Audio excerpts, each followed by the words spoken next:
If anyone in the chat can hear me, just push 1.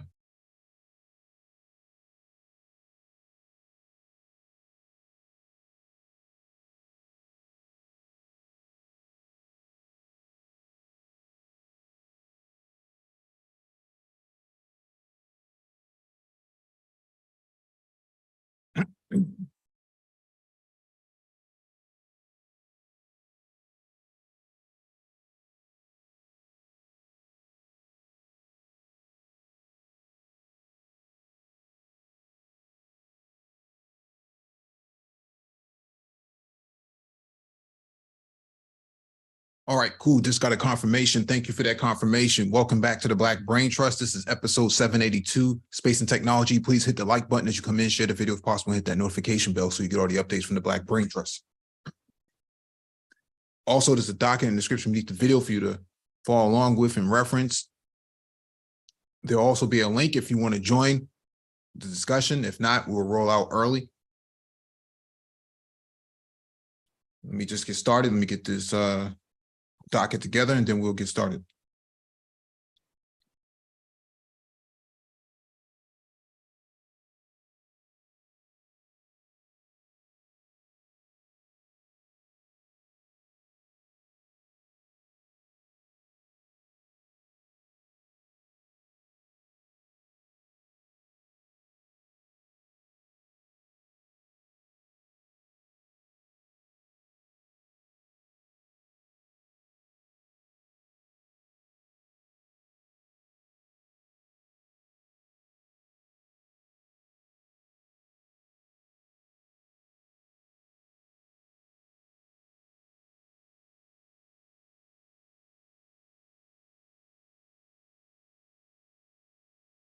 All right, man, let's get started.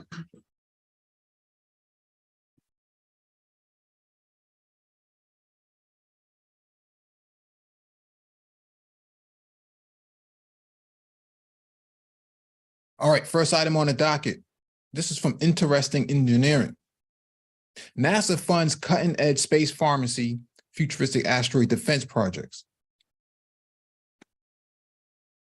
Expand this out.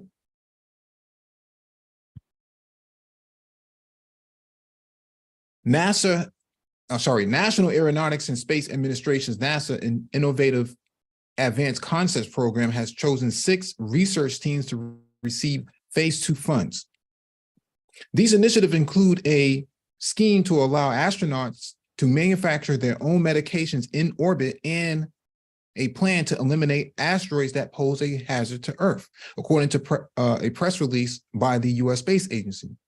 Quote, NASA's story is one of the barriers broken and technologies transformed to support our missions and benefit all of humanity, said Administrator Bill Nelson.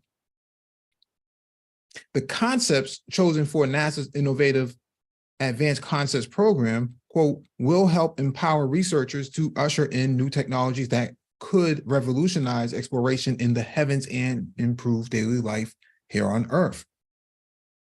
14 awardees received $175,000 awards as part of the program's initial phase, which was announced in January.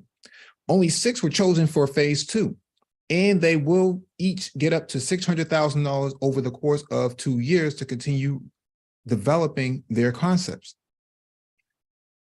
NASA's interest in discovering more about Earth, defending it against dangers, and ensuring astronauts' health in space is reflected in the programs chosen for Phase 2 funding. Meanwhile, an innovative commercial radio telescope, radioisotope technology dubbed Ember Core is being proposed by Ultra Secure Nuclear Corporation, USNC Tech, to power a radioisotope electric propulsion spaceship design. USNC Tech intends to create a radioisotope electric aircraft design that can travel at astounding speeds of between 50 and 100 kilometers per hour or second. The spacecraft's architecture might make it possible to carry out solar system-wide science missions. The Phase 2 NIAC expands on the viability of phase one by concentrating on logistical adjustments such as supply chain, regulatory, launch approval, assembly, integration, and test, while simultaneously carrying out phase one maturation plan. Sorry.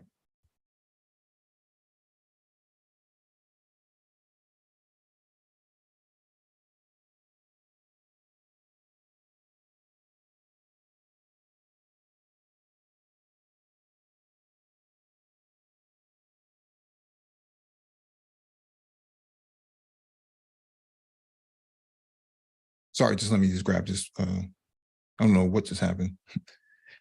It will finish producing a radioisotope on a modest lab scale and get ready for a demonstration of the radioisotope on a larger size later on. Phase two also features integrated mission design, which will enable a group of scientists to directly trade the spacecraft architecture and radioisotope against missions that were previously unachievable.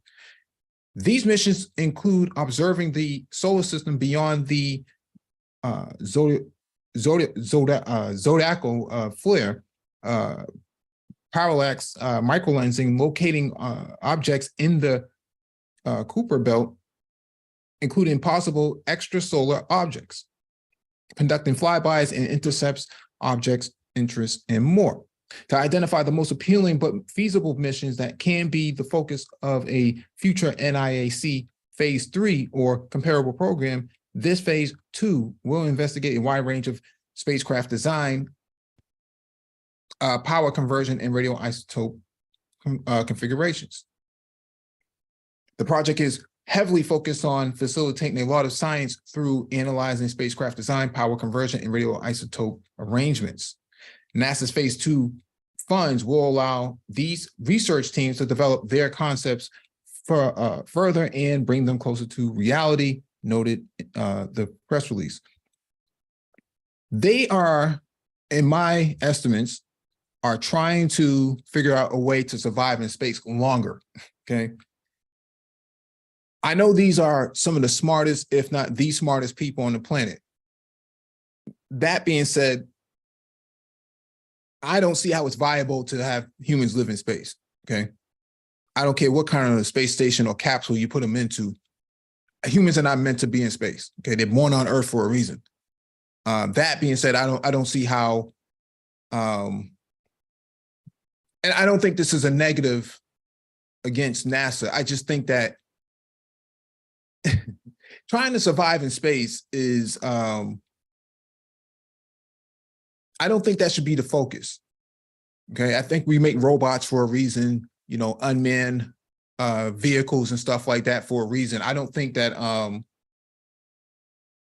I don't think it's viable to actually put humans in space and then figure out how to, you know, create pharmacies and stuff like that for them to, you know, manufacture their own, you know, their own like COVID-19 vaccinations in space. I don't think that should be the focus.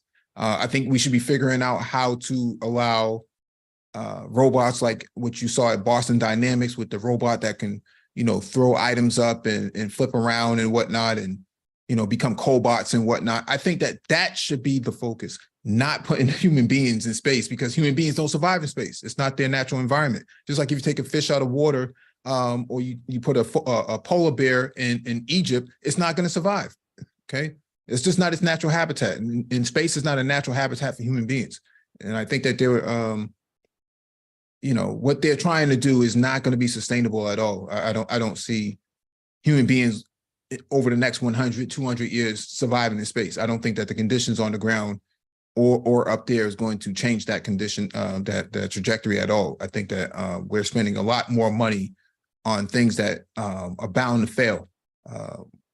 And maybe they know more than I do. Obviously, they should know more than I do, but I'm not a fan of spending money on, you know, trying to help human beings survive in space. I think that that's a fool's errand.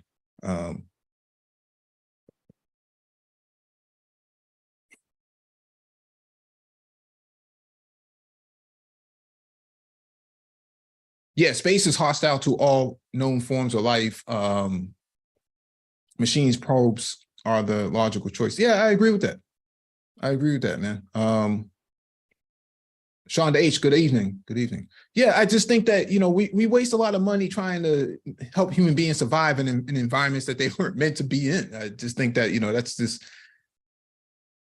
that's just crazy. I know there's some people in this space that will say,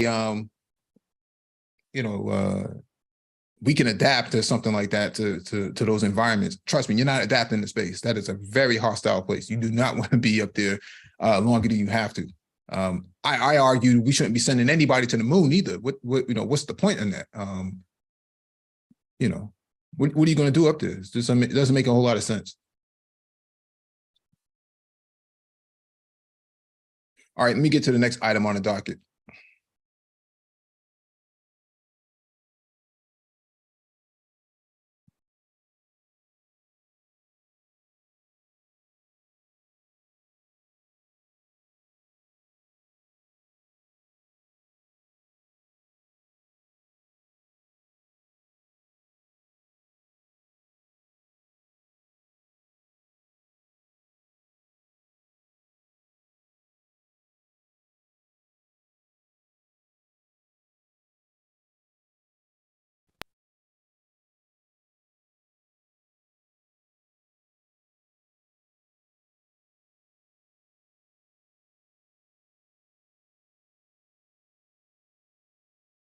All right, next item on the docket is from FreightWaves. Landing and launching terminals for autonomous trucks getting closer. Aurora converts Texas drop and hook site to mimic driverless operation. This should be interesting.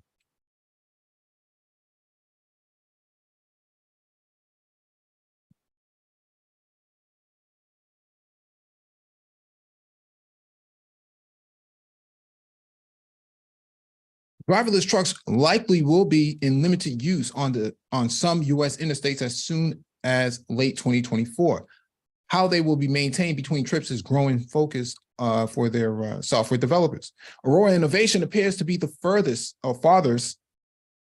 along in preparing for inspections, fueling maintenance, and automated landing and launch of autonomous Class 8 trucks.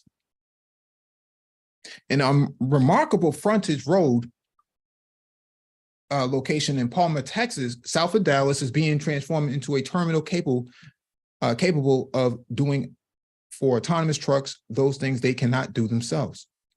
Aside from driving, this is pretty much everything.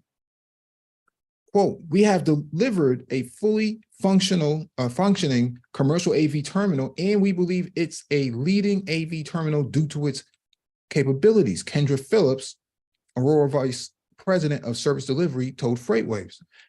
It has traditional things such as maintenance to drive the fleet uptime, but it has capabilities you might not always see, such as fueling or weighing.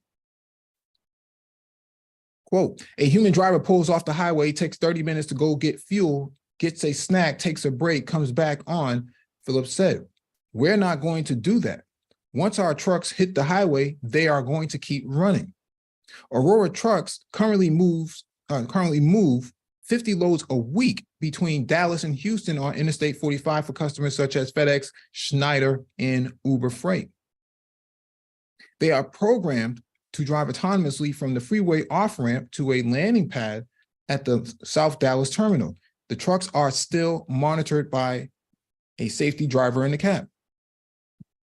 Quote, they don't have to touch anything or do anything. They are still there in the truck, but our goal is to have them not have to get involved at this point, Phillips said. When a truck switches out of autonomous mode, exterior lighting changes color to indicate it is safe to approach the truck. For now, safety drivers are a part of the team that preps the truck for delivery to a launch pad where a human okays a resumption of autonomous mode. Functions include drop and hook, sensor calibration, maintenance and inspection of the newly coupled tractor and trailer. The process typically takes less than an hour, Aurora said. The goal is to dramatically reduce that, especially when the terminal gets busy. Quote, we will be letting the terminal know that there's a truck arriving, Phillips said. We can also we can also be sequencing those trucks as they arrive. If there is a lot of volume coming in around the same time. Technology to manage the workflow and processes in this terminal still need efforts, said Phillips, who joined Aurora a year ago from Ryder Systems Incorporated. During a 16-year career at Ryder, Phillips served as Chief Technology Officer and formerly Head of Operations.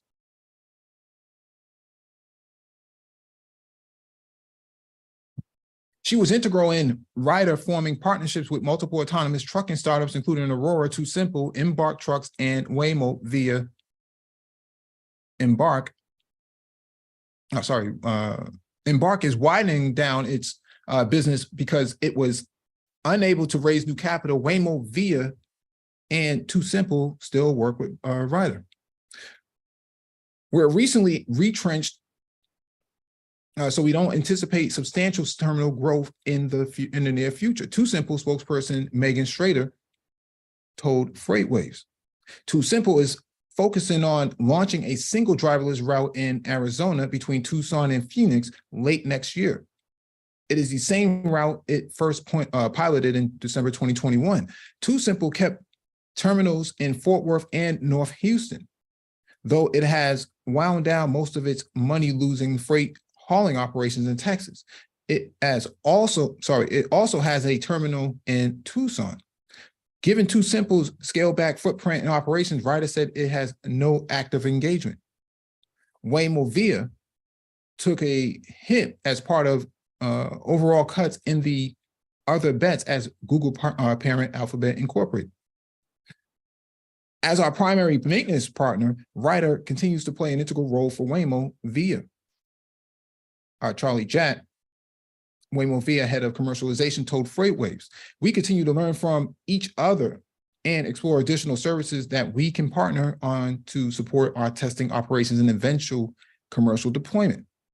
Torque Robotics, an independent subsidiary of Daimler Truck, sees numerous options for terminals known as transfer hubs. They include charging stations for local battery electric dryage fleets. Could they handle enhanced CVSA inspections like Embark tested with Knight-Swift? Torque is currently working with a range of fleets to better understand the benefits and drawbacks of each different operating model. Nick Elder, Torque head of strategy, told FreightWaves. Ultimately, we believe all these concepts have their place in the future of autonomous truck operations. Kodiak Robotics is also looking for the best fit for terminals. Right now, that includes piggybacking its needs at customer terminal and maintenance locations. Kodiak in August announced its first terminal in Atlanta in partnership with Pilot Co. We've had conversations with partners like Pilot and about how they can best adapt existing facilities to serve as truck ports, and have had some initial discussions with our customers about how they can best accommodate launching and landing our trucks in the future. Kodiak CEO Don Burnett told FreightWaves.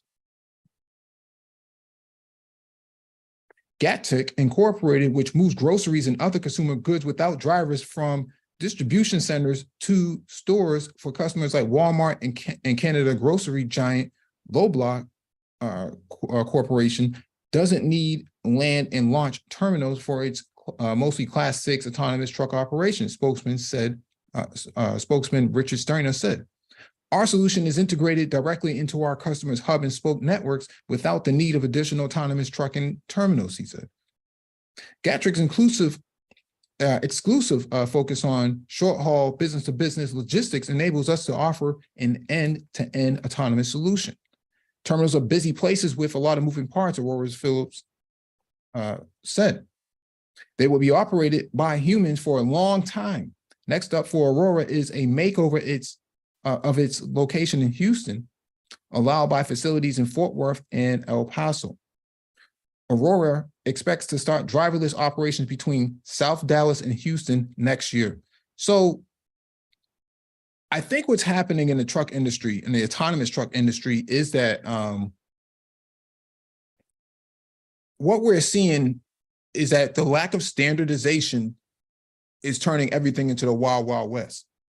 And so that's why you need government to actually be a direct partner in the development of technology, because when you don't have a proper governance structure, you end up with situations like this where everything is kind of mix and match and doesn't really align with other sort of technologies or other sort of verticals. And then and then you end up with all this,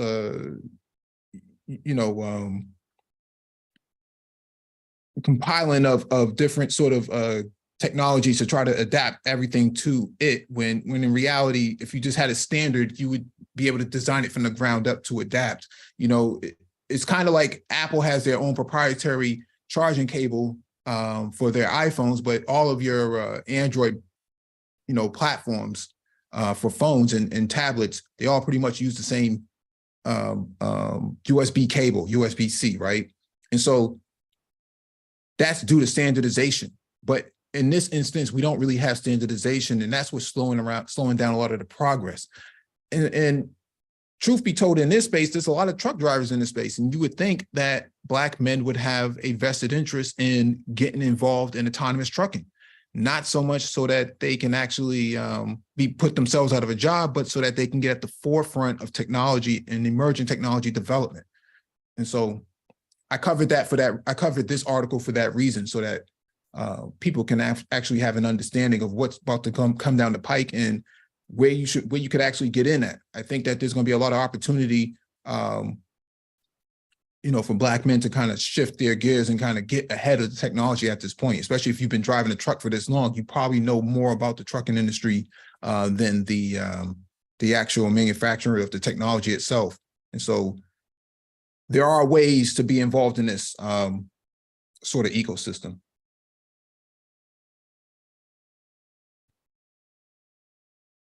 All right, let me jump to the next item on the docket.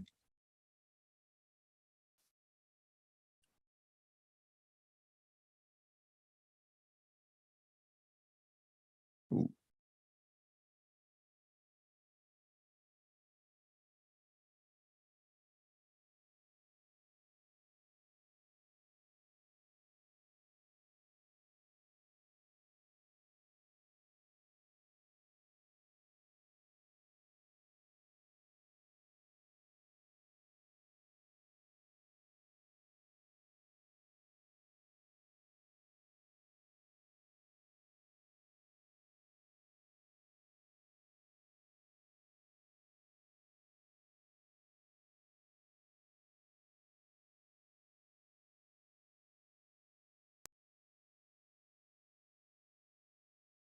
All right, let me get to the next item on the docket.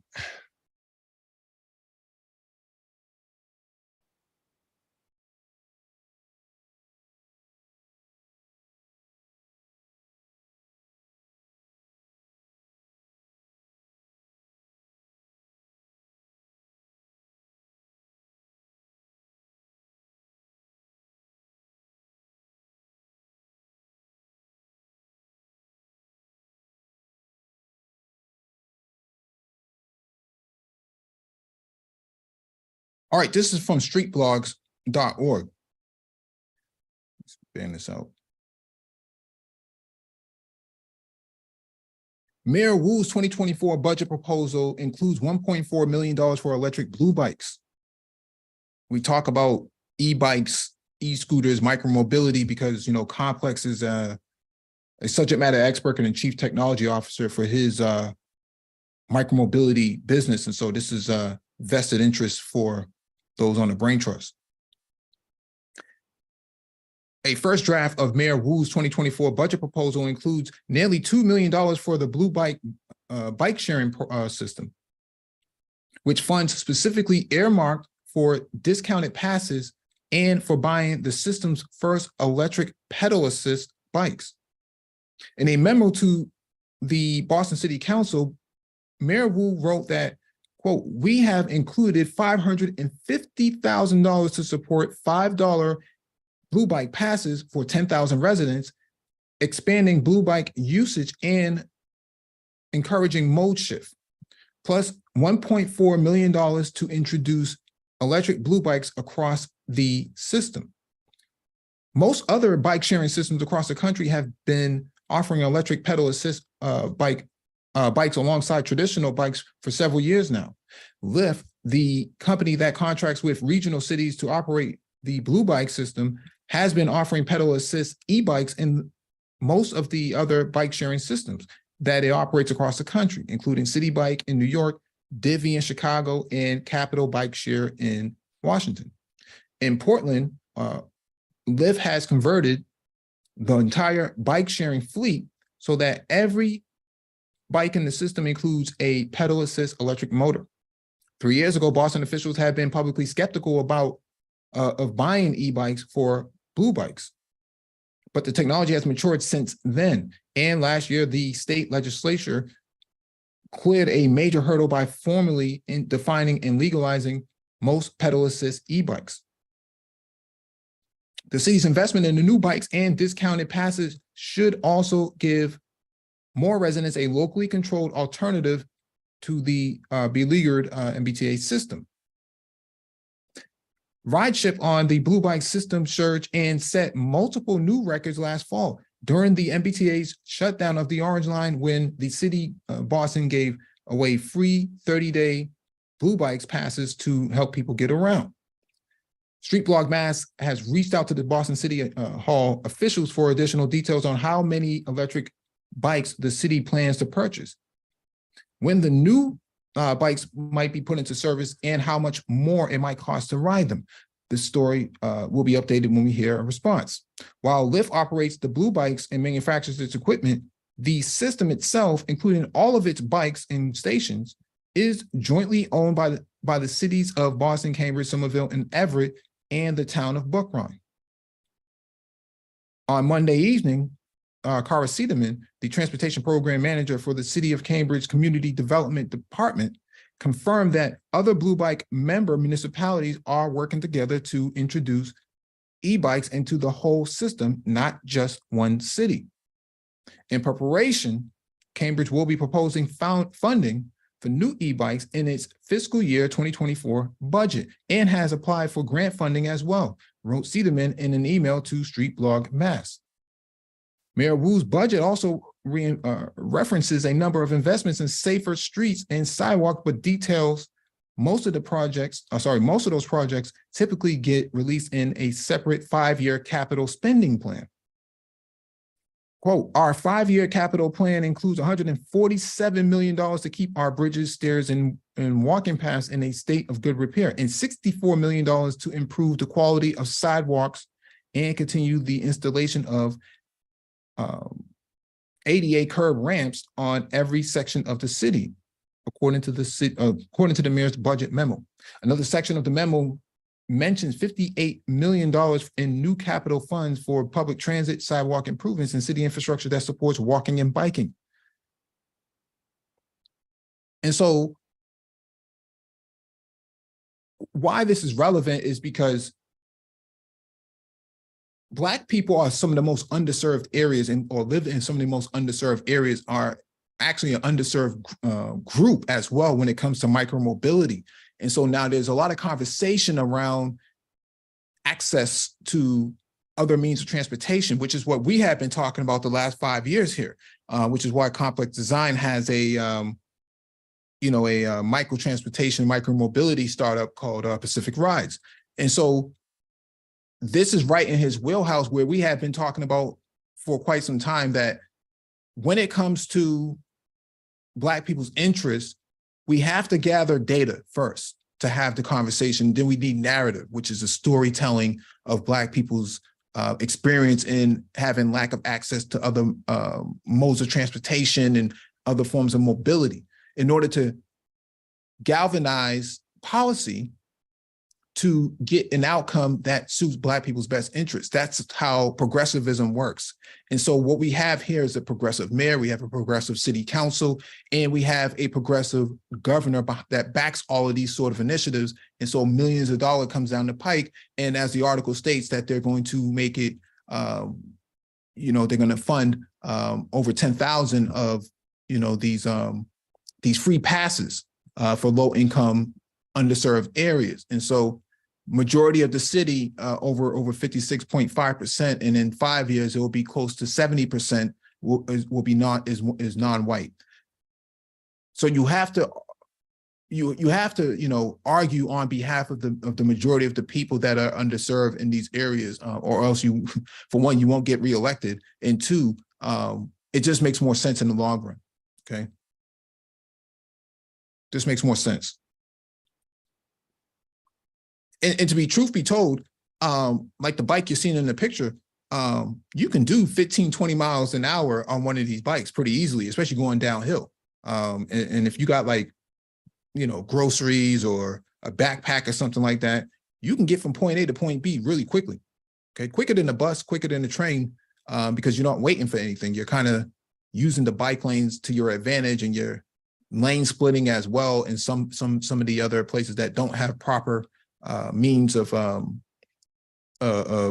infrastructure to allow you to pass along these vehicles.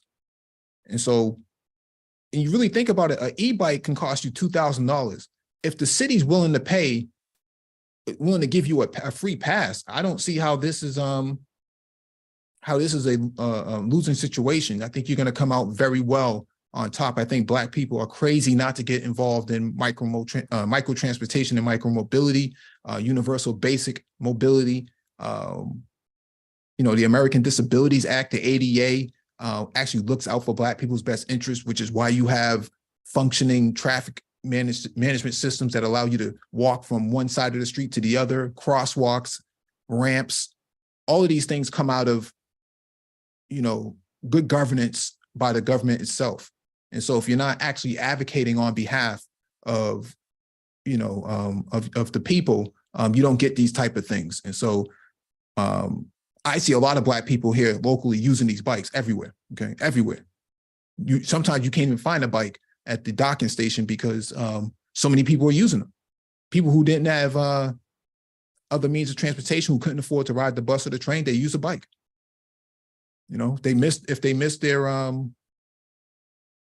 their bus or something like that. Most people don't own cars, and an e-bike is probably the best thing you're going to get to a car. I see nothing wrong with this. I see nothing but positive coming out of this, okay? Let me move on to the next item on the docket.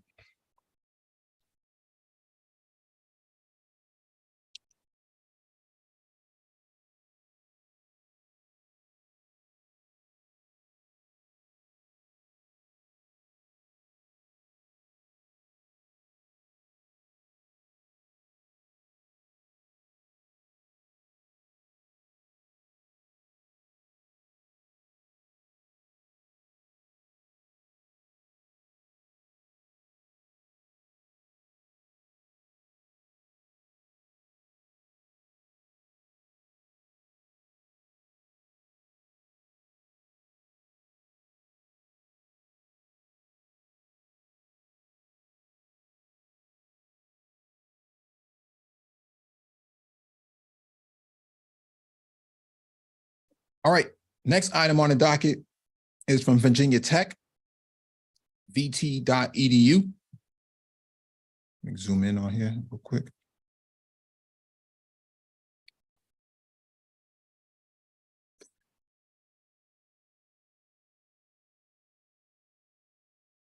As Black male students struggle nationwide, a Virginia Tech program works to get them to graduation.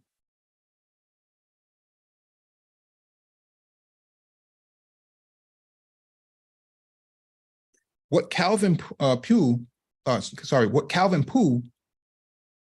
remembers best about the first event he ever attended for Virginia Tech's Black Male Excellence Network, BMEN, in fall 2021 was that there was way too much food.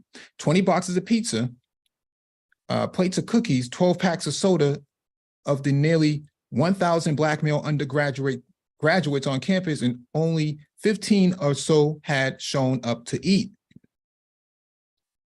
That didn't keep Poole, I think I'm mispronouncing his name, now a junior majoring in meteorology, from embracing that vision set forth by BMEN's new coordinator, Patrick Wallace. That organization could help Black male students at Virginia Tech excel personally, professionally, and academically. Quote, a lot of Black male students aren't graduating, and it's important to understand that there are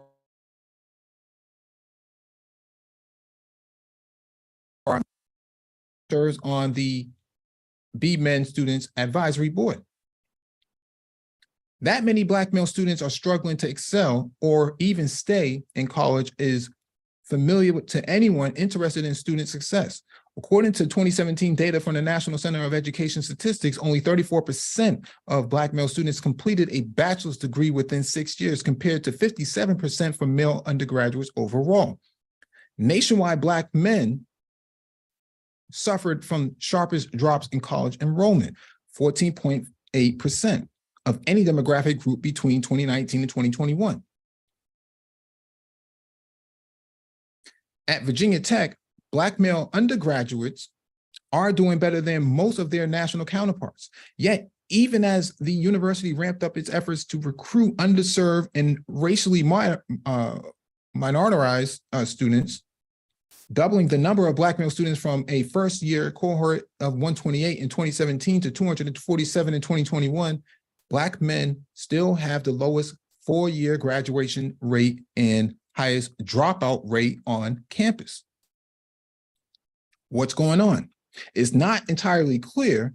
Karen Ellie Sanders, Associate Vice Provost for College Access, noticed in the mid-2000s that many incoming Black male students had graduated at the top of their high school classes. Quote, they were valedictorians and salutatorians, took AP and honors classes, and came in with outstanding grade point averages, she said. Yet about a third end up on academic probation. Even more were in academic jeopardy. From a student success perspective, I knew it wasn't just about academics.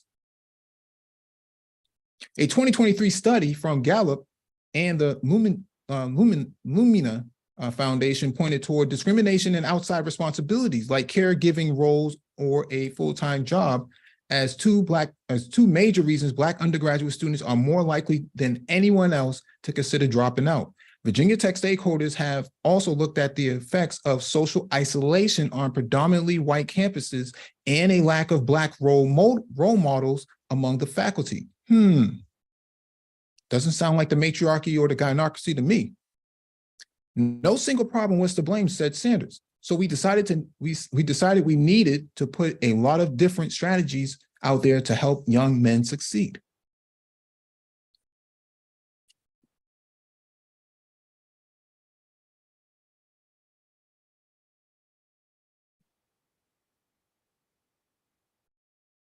One of those strategies was Be Men, an organization that helps Black male undergraduates find community and access academic, professional, and social resources so they'll stay in school and graduate on time. It's a mission that resonates with Wallace, who took over leadership of Be Men, part of the Student Success Center. In 2021, he came close to being on the other side of statistics about Black male students.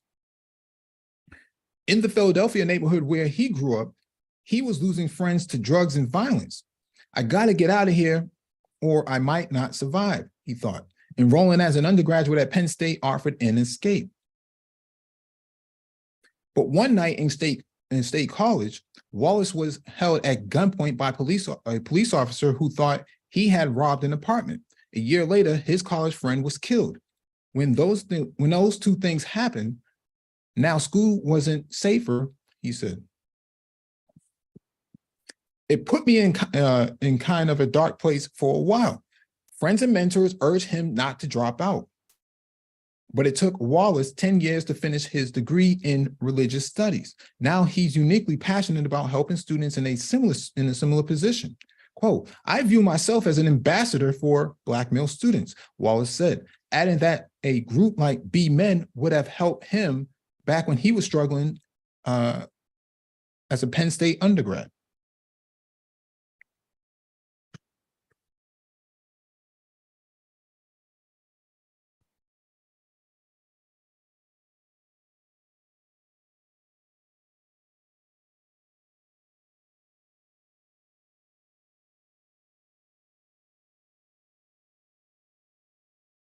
such as success, resilience, and professional growth. Back in person, for the first time in several years, the 2023 conference is scheduled for February 18th and features a keynote about rethinking excellence by Texas Tech Associate Professor of Educational Psychology, Brian K. Hodgkins. The rest of the conference will feature sessions by Black male faculty members, students, and community leaders, including Anthony Kwame Harrison, professor in the Department of Sociology, Raphael Patrick, assistant professor of Industrial and Systems Engineering, and Eric Glenn, director of Diversity, Inclusion, and Organizational Development for the University Libraries. College Access Collaborative will host a pre-college program the day before the high school students who will also attend the Uplifting Black Men Conference, making it useful for a useful recruiting tool for the university.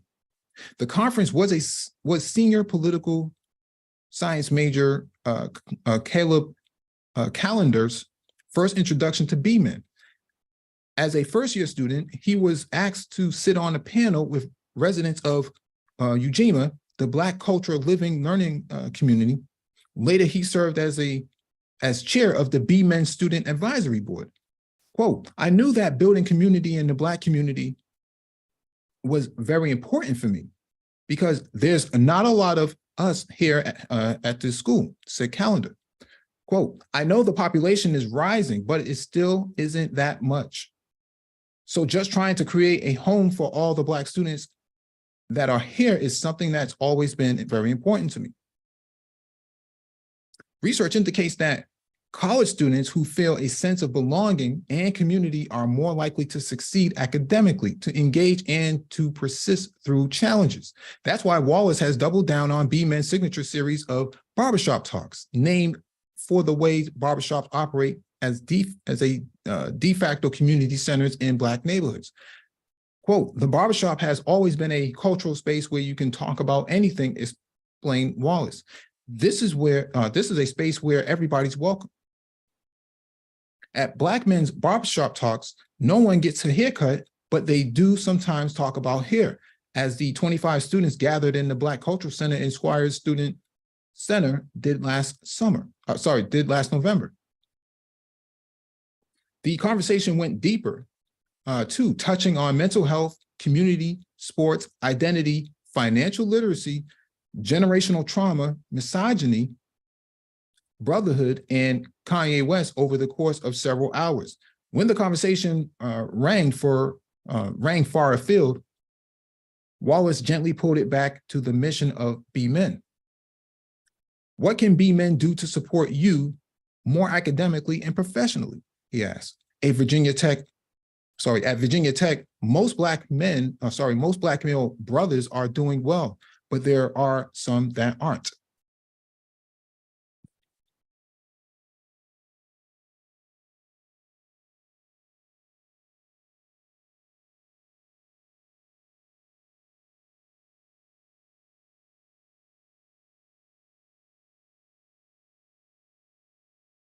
For former B-Men Advisory Board member of 2022 Civil Engineering graduate Sherlock Banks II, the barbershop talks are, quote, where we actually put it all on the floor. Honestly, if it wasn't for the barbershop talks, I think a lot of Black males on campus would not have that type of space to talk about these things.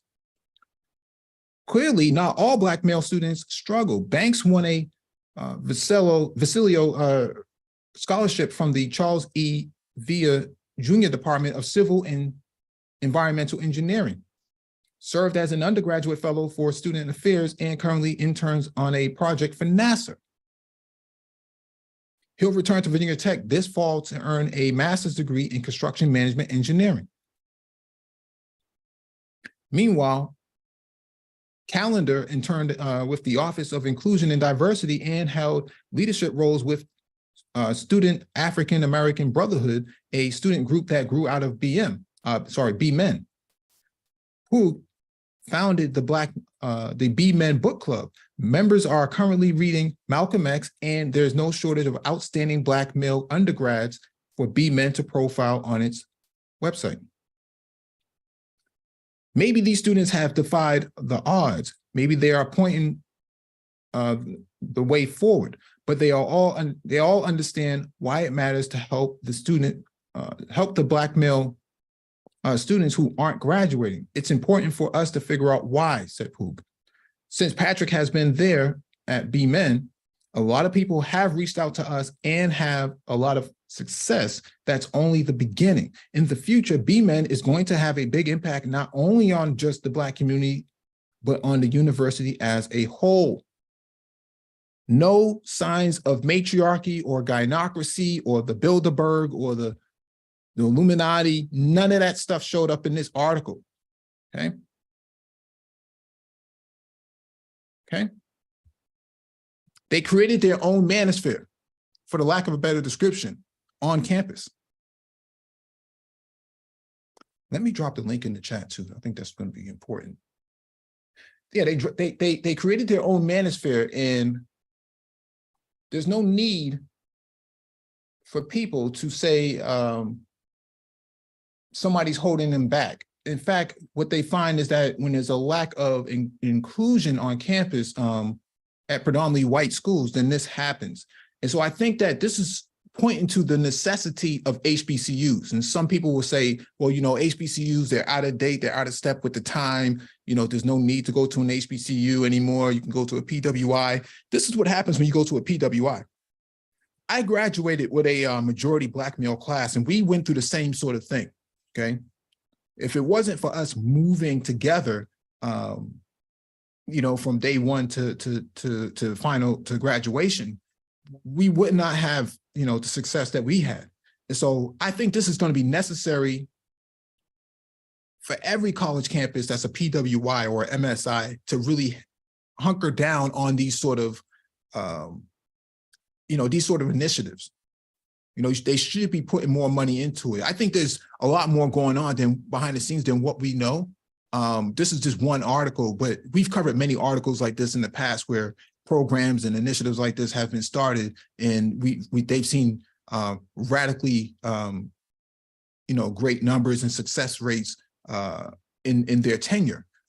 But if you let the Black manosphere tell the story, the Black manosphere will tell you that none of this is really happening, and what you're seeing is a figment of your imagination. It's really the gynocracy, it's really the matriarchy, it's the Bilderberg, it's the, you know, the Illuminati, you know, all of that stuff, man, you know. And so what we're seeing here is Black men actually taking the lead, taking action, and actually getting the success based on the galvanization of the people on the ground. You can't do this in the manosphere, because there's a lot of guys in the manosphere who don't want you to know that things like this is going on. So we have to take, you know, the liberty to really highlight all of these sort of achievements that's going on outside of the space. Because if you let the manosphere tell the story, they'll tell you that, you know, Anglo-Saxon women are going to liberate people like this on screen. Let that make it make sense, man. Make it make sense. They'll tell you that Nick Fuentes, you know, if he's advocating for Black men and boys, man, this will be the outcome. Okay.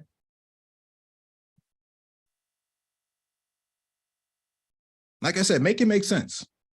And so I think programs like this are fundamental for the community as a whole. I think every city should have programs like this. I know when I was in school, you know, for CE, computer electronics, and cybersecurity. Well, before I even got to cybersecurity, I was in CE. I felt the same way. I felt like most of those white students came from better backgrounds, so they had more advantage to, you know, to the curriculum itself. They had more interactions with professors and more interactions with faculty and stuff like that. I didn't have that. So let me just drop this link down here real quick.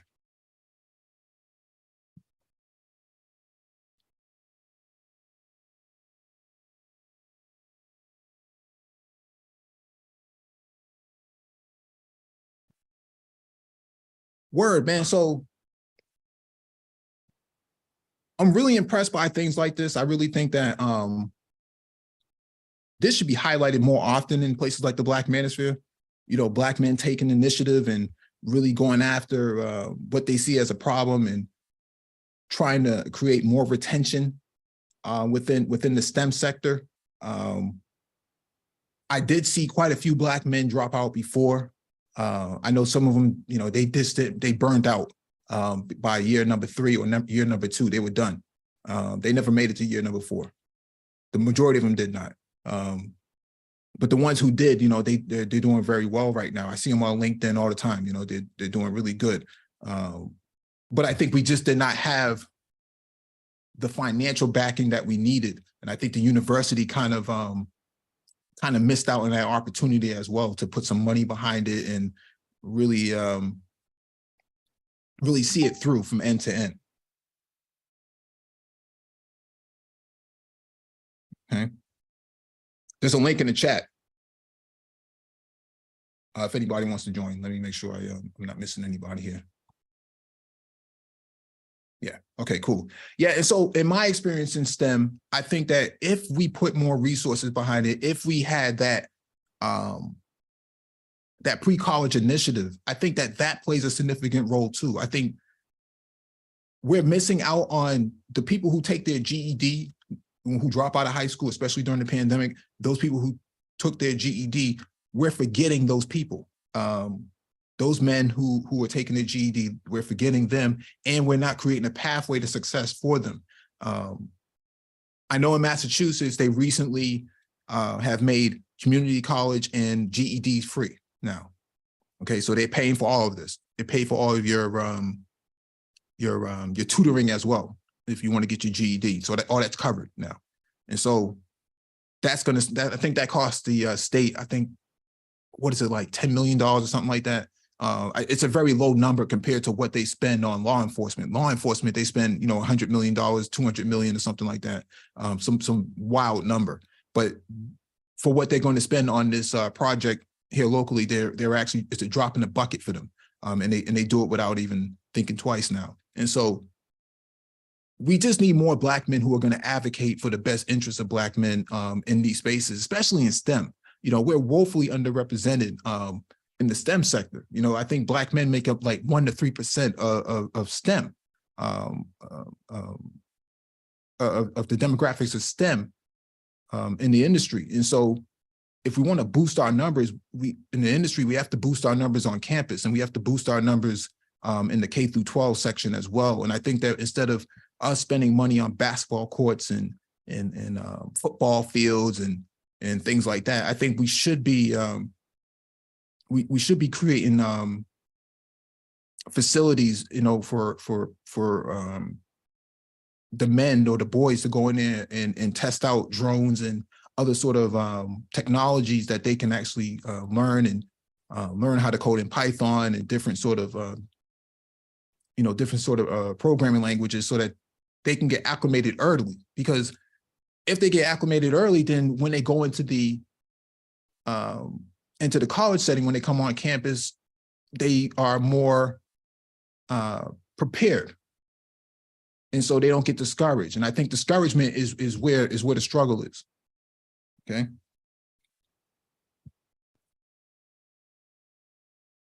Shonda says, Anglo-Saxon Miss Ann is going to liberate Black boys, while she is the main ones historically pushing these young Black men into special education. The hypocrisy, some make my head spin. That's a fact. You get no argument from me. I don't know how they come to these conclusions.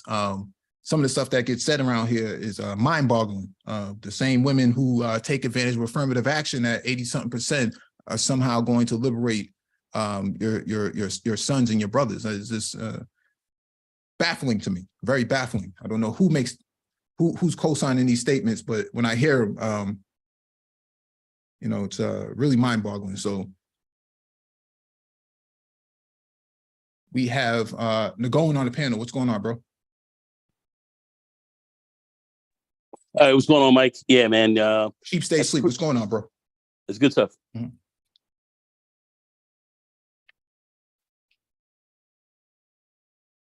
You have anything you want to add?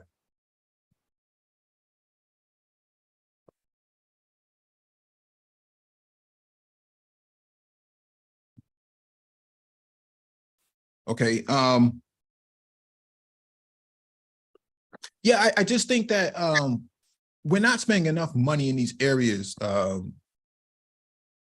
in some of these cities, maybe outside of here, but I know in some of these other cities, they're not getting enough resources on the ground. And so I think we have to put together a, hey, Nagone, if you're, let me mute Nagone because making some noise back there. If you're going to increase the numbers for diversity, equity, and inclusion in the STEM sector, it can't be at the corporate level. It has to be at the industry level. And that means that corporations that make their commitments in these press releases about their DEI numbers, don't tell me about how many women you have in your program. Don't tell me about how many LGBTQ people you have in your program. I want to know how many Black males that you have in your program. Okay, how many are interning? How many of them are employed? What positions are they in? I want to see metrics. Okay, I need to see metrics in order to understand where the problem is. We can't just make these sort of decisions on behalf of Black men across the country without metrics. We need metrics. Okay, you need a way to measure where the problem is. And like the article says, the issue was not Black men not being able to understand math or because they grew up in a single mother household. That's not the problem, okay? The problem is inclusion. We're not being inclusive in some of these areas on PWIs. And I think that plays a significant role. And you don't need DEI programs on HBCU campuses because HBCUs are already inclusive by nature. They don't have these sort of issues, in my experience. I've never enrolled at an HBCU, but I know people who have been there, and most of your STEM graduates are coming from HBCUs. They're not coming from PWIs when it comes to Black people. And so we know that it works there, but when it comes to PWIs, I think they do a piss poor job at retention. And it's not just one or two schools, it's the majority of schools that have these issues. And what you're seeing on screen are a lot of Black men who get to go to these universities and colleges, but they don't actually, they're not finishing out. They're burning out early because it's just not a fitting, it's just not accommodating to them. It's not welcoming. You feel like you're being ostracized and you're not being paid attention to, and that can discourage you. It can discourage a lot of Black men. So what's going on, Prof? How you doing today, man? I'm chilling, bro. Yeah, just my input, because, I've taught at a couple community colleges. They don't get any resources really for Black boys. They get scholarships, like you said, for women and LGBTQ. So my focus was to make sure, try to put a safety net underneath them and stay on them, make sure, they were focused. Because a lot of times I think at that age and you kind of leaving home and doing your own thing, you don't have a support system. So I think a lot of people were, especially these specific Black boys, seem like they were distracted. So I try to stay on them, make sure they're focused, give them a little leeway and just kind of keep pushing them.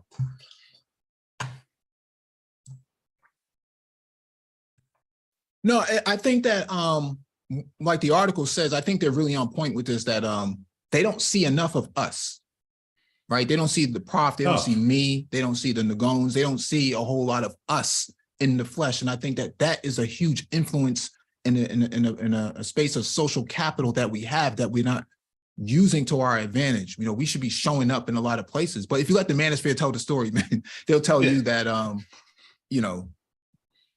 they'll tell you a lot of things that's just not true. And we know by this article right here, many of the articles that we've read in the past, that a lot of the assertions about, what's going on in the Black community is just not true. It's just not true at all. And unfortunately, a lot of Black men have bought into a lot of the mythology that is projected here, that as if this is really happening. I haven't seen it personally. The article really speaks to me because I've had the same experience. I went to a PWI as well. And what I have found is that you do get neglected. You do feel somewhat neglected as a Black male because you're not expected. The expectations are not there. for you. Like, I'm a pretty tall guy. I'm about 6'4", and they rather talk to me about the Celtics or the NBA before they talk to me about tech. Because the assumption here is that,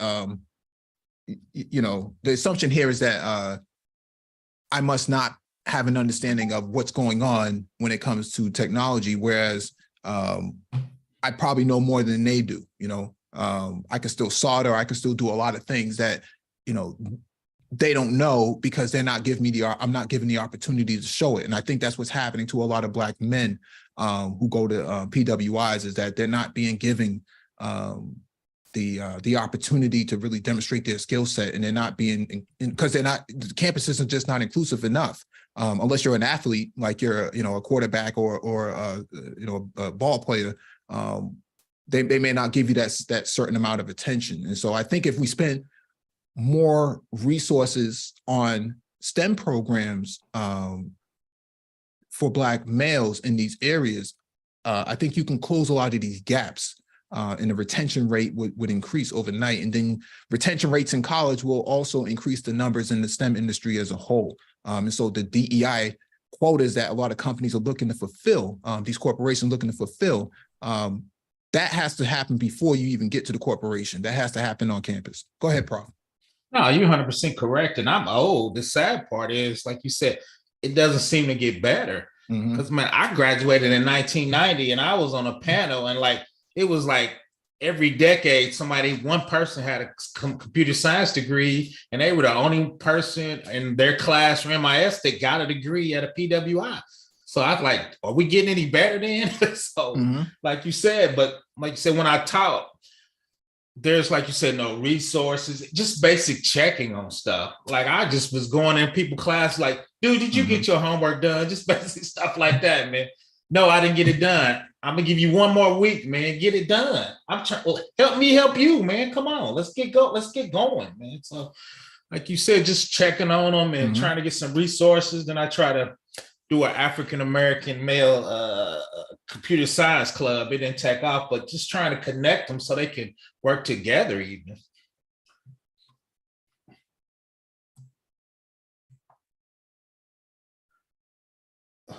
Nagone, you have anything you want to add to this?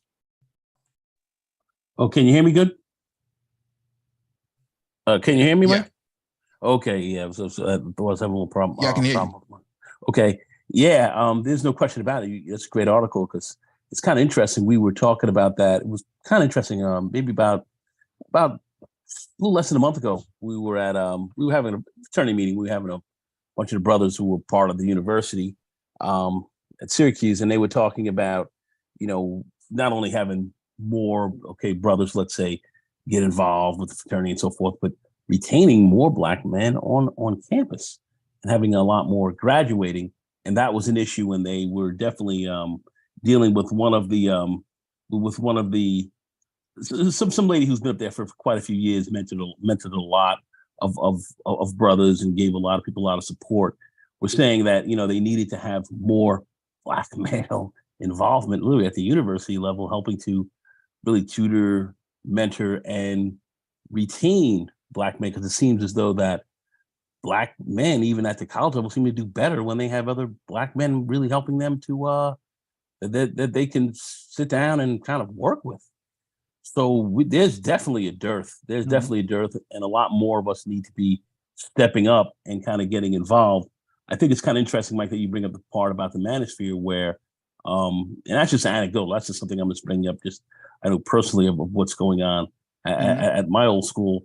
It's interesting to hear how here in this manosphere, a lot of people talk a lot about, yeah, we're going to do this, we're going to do that, but no one is getting involved. Everyone's talking this and everybody sitting back to the side, but no one is getting involved. Those few who can really get involved and do something are not. So we definitely have to get a lot more, reach into our own, we have to be involved a lot more in that aspect in our community, especially at the educational level, STEM, and just everything else that's involved in higher level education. We have to be more involved in that. And that's an area where there's a dearth of us. It's a dearth. We have to push it. And many of us have to be very conscious of that and talk with others to get involved. Very important we do that. Very important we do that, because that's something that that even like say the PWIs are they see it. They're noticing that as well. And I just bring it up just to say we need to be more involved. Yeah, go ahead. Yeah, because PWIs are the ones that's going to be under attack in terms of affirmative action on college campuses, right? And so how do they get these black male recruits? Because the statistics are going to show that, once this affirmative action thing goes to the wayside, that their numbers are going to dwindle, because then they won't be admitting a lot of black males in these areas of STEM. And so what are they going to do? And so you're going to have to create programs, if you're a PWI outside of the university, that creates pathways to success and excellence that reflects your interests as well. Because if you're a PWI, you have all of these other people graduating, but you have 1% of your graduates are black males. People start raising a lot of red flags. Well, what are we doing here, right? And so it's on one half, you can say, well, black boys read at a third grade level. That may be true, but in this context, that's not true, right? We know that's not the problem. And so more resources need to be prepared for it. I think PWI should be working with city government to allocate these resources for these programs. I think that city government needs to be able to, city officials need to be able to create these sort of programs so that there are pathways to post-secondary education. I think community colleges are a huge opportunity to really increase the numbers of STEM graduates, because it's not really necessary to send somebody to a 4-year institution. It will be ideal, but it's not necessary. And I think that with associate's degree programs, you have a lot more.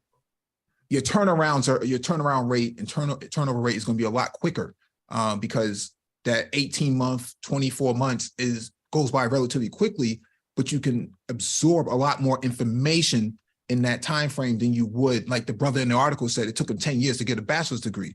That's insane. That 10 years is a PhD, right? And so we think about post-secondary education, vocational school, technical schools. I think we're negating these institutions that are just sitting there, wasting a lot of cycles, not actually being invested into. Go ahead, Prof. Yeah, and I'm with you on that. And that's one reason I started at a community college, because I think, like you said, it's a good step. It's 2 years, you can get in it. And I think they can be more focused at a 2-year, because sometimes PWI, if you go there and they got 30,000 and 40,000 students, sometimes you get lost in the wash of just the big university, where I think most community colleges are local. They take a little better care of their students because it's a smaller amount. It's only 2 years. So I always say community college is the blueprint, because once you leave there, you can go to the PWI, and I think it lets you get your feet underneath you and you can get focused. So that's why I always, like I said, community college is the blueprint. So like I said, I taught for 10 years now. I probably go back, because I think that was kind of some of the most impact I had, because I had a lot of students, like you said, Mike, you're the first professor we had that was Black, right? So they don't see you there. Yeah. So I think, like you said, that's a huge input. So. I mean, that is a very big thing. I mean, it's, the 2-year schools, black men have done better, certainly, in getting out of the community colleges and getting the associate's degrees. That's where Black men are doing better, like coming out of, getting that. But getting your bachelor's, 4-year degree, or getting your master's and moving higher, that's a little bit harder. That's definitely harder for us. And I know there's an economic component, but really, it is, especially at the PWIs, you're not getting a lot of support. And I know that for a fact, certainly at our at my old school.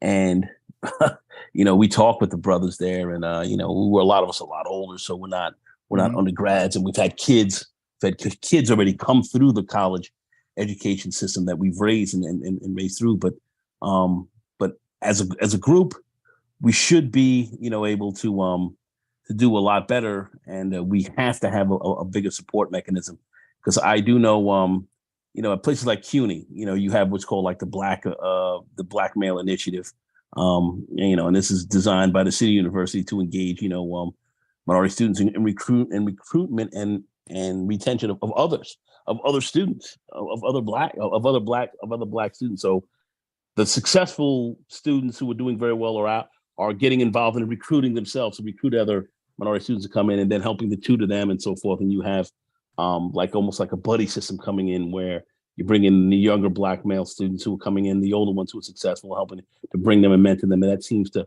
be working, and that's working at City University, City College, and the whole City University in the city.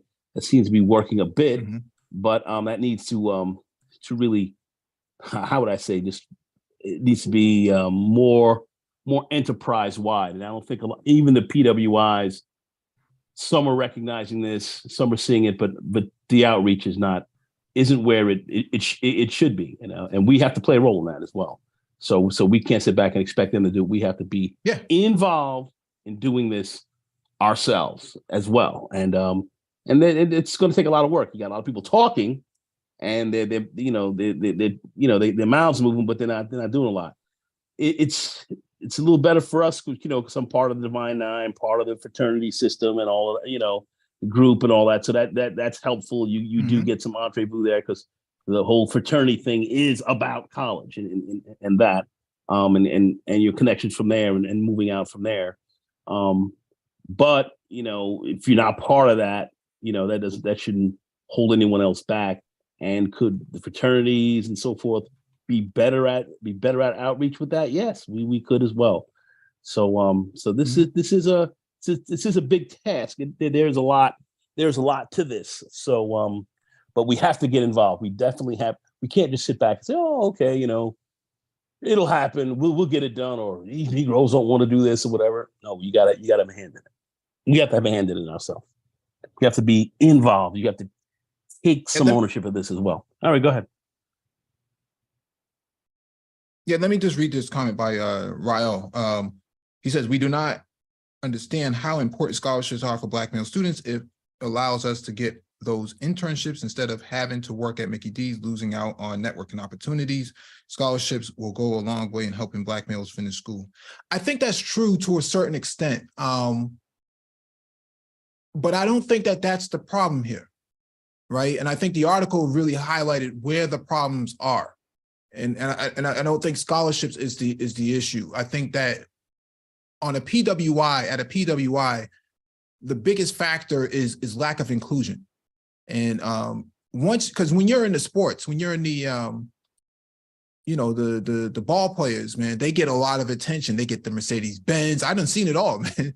Nice. Guys are balling, man, when they're athletes, man. But when you got to switch to a STEM major, all of a sudden that support goes away. There is no Mercedes Benz for you. There is no Tesla out there for you. Look at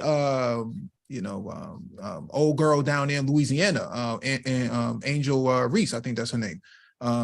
She's making more money now, during as an athlete than most of your WNBA players. And so I think that these PWIs and local city governments are not looking at the metrics. They're not looking at the tea leaves at all. It's telling you something. The data is telling you something, and the data is telling you that you have a significant problem on your campus that you need to work on your college campuses that you need to work on, and you also have a significant problem before you even enter campus. The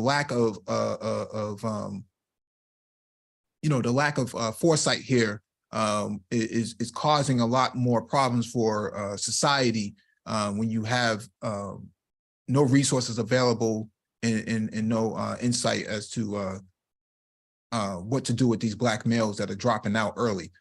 Spending 10 years to get a bachelor's degree is an insane perspective. I understand some people go through issues and that causes them to, delay their their agenda. But the point that I'm making here is that more often than not, we're just not putting enough resources on PWI campuses to get Black men to the front of the class. That to me, that's a part of the issue. Inclusion, the lack of inclusion, and the goal being equity as an outcome is not being made a priority in my experience. Go ahead, Jay Sean. What's going on? Hey, what's going on? How y'all brothers doing? Chilling, bro. What's going on? Nothing, man. I just wanted to add a little 2 cents to this conversation. Salute, Jay. What up, Nagom? My hero right there. My hero right there, man. That dude's a legend. But anyway, he knows why. And so is Mike V. But my thing is, to add to this conversation, we got to look at some other angles too. So before I get into something that happened to me when I was in junior high school, I want to point something out. I was told in this space when I was on X Channel one time, I'm not going to go into names, when I was pushing mentorship of Black boys. And I was told that mentoring a Black boy that has the aptitude for mentorship, basically a Black boy that's showing that he can be mentored, showing he wants to learn, showing he wants to do better in life, who's been raised by a single mother or not, but say he was raised by a single mother and living under all that nonsense that he's probably lived under, he still has that light in him. I was told that doing that was helping single mothers. I didn't say nothing about being a stepfather. I said mentoring young men. And I'm part of a mentorship program. But this is the mindset that if we have that kind of mindset, we want to understand that power is a wealth, power and wealth is a group phenomenon where we also got to project to the future. Then we're not going to really have what you need with, done. Like, when you're talking about how we push these Black boys to the front, they have to be acclimated. You know what I mean? They have to be acclimated to whatever industry they're going to go into, whatever, learning path they're going to go into. So a lot of that takes discipline. And if they don't have the discipline, they're going to be at a disadvantage. These young Asian kids and white kids that are competing at this level, but they have a discipline to them. It's kind of like the thing Deion Sanders was saying when he was breaking down the different type of personalities for certain positions, right? They have that. They're putting quarterbacks, 2-parent households, resource kids that had money for science projects and all kinds of shit. And I want to point something else out. And this might seem like it's off topic, but it's very connected. Y'all heard about the shooting at the bank in Louisville. Let me show you how this is connected. You had a governor of the state and a mayor of the state who knew a guy that got shot at that bank. Who was that guy at the bank? He was a man that used to mentor young men. He used to take other people's children on trips with them. He used to teach them the game, teach them about politics, teach them strategy, talk to them about strategy, how to think through things. This is what another man did for some other man's seed. And now one man is sitting there as governor while he got shot, and another one's sitting there as a mayor. One is a Republican, one's a Democrat, but they both are white. And niggas don't get it. I hate to use that term, but that's what we're dealing with. We're dealing with men who really don't understand that if we have to aggregate our resources and just have some focus when it comes to young men so we can take this to the next level. We have geniuses amongst our men. We've seen historically what's going on with y'all with Black men when they get an opportunity to do what they love and do something, great. We produce geniuses. We've provided so many inventions that people use today, to this day, around the world. Came from this small group of Negroes who had every disadvantage you can think of, but they had a focus. So this can be done. This is not hard to do. I love mentoring a young man. Now I'm going to get into real quick what happened to me in junior high school and how I messed up. The streets got me. I was a street kid thrown through, but I was always smart. So back in elementary school, the first grade, I got identified as special. So they put me into elevated classes from 2nd grade to the 5th grade. Now, fast forward to middle school. I got a Dean Lazo cussing me out in front of my mom because there was a program called the PRISM program, the Port Richmond Institute for Science and Math. They changed the name of it. It's now called the Gateway Honor Mathematics and Science Institute. This is in Port Richmond, Staten Island. What that program was backed up by Hunter College and what's the other college? It's a big one. It'll come to me in a second.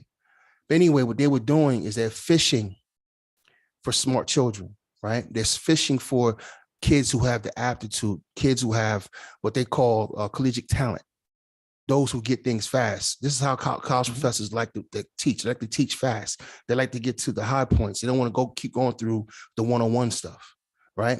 So they're looking for kids who have an aptitude for science and math. I was one of them. They elected me to go to this program. I didn't want to go. I wanted to wear one of my pants leg up and wear fronts in my mouth. You understand me? Now, I was able to figure it out later in life. It's real talk. I was able to figure out later in life. But what I understand now, though, is that I had bottom fronts, though, 4 in the front right here. Got them from Chinatown. But anyway, my point is, every dude is not like me. Every young man is not like me. There's certain people you put on the planet, man. Where you put them on the planet, they're going to be successful. All right? They're going to figure it out. I'm one of those kind of people. I'm going to figure it out. All right? But everybody's not like that. This is a probability game. So we have to look for these programs, try to identify kids.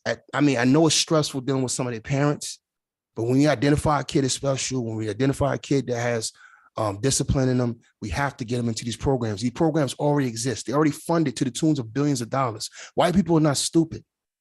They don't care where the talent comes from. They don't care who's in their research labs. They don't care who's in their R&D. As long as it makes them money on the back end, they don't give a shit. They'll give you a shot. And a lot of these programs are right there in the hood. And we need to run right alongside of them and find out who our special kids are. If my man Rael has a son and identify him like he's special, it's my job, if I know somebody, right? If I know somebody, you know what I mean, to get his son plugged in. And we gotta have to usher him, into that program, even kicking and screaming, even if you don't want to. That reminds me of the Allen Iverson story. Allen Iverson never wanted to play basketball. He wanted to play football. But his mother dragged him to basketball practice. And look at him now. He's one of the greatest of all time. So my point is, you never know what these kids are going to be. A lot of them don't know what's good for them. But if they have the talent and the aptitude, we have to cultivate that shit. Serious, we have to take that. It has to be a religion.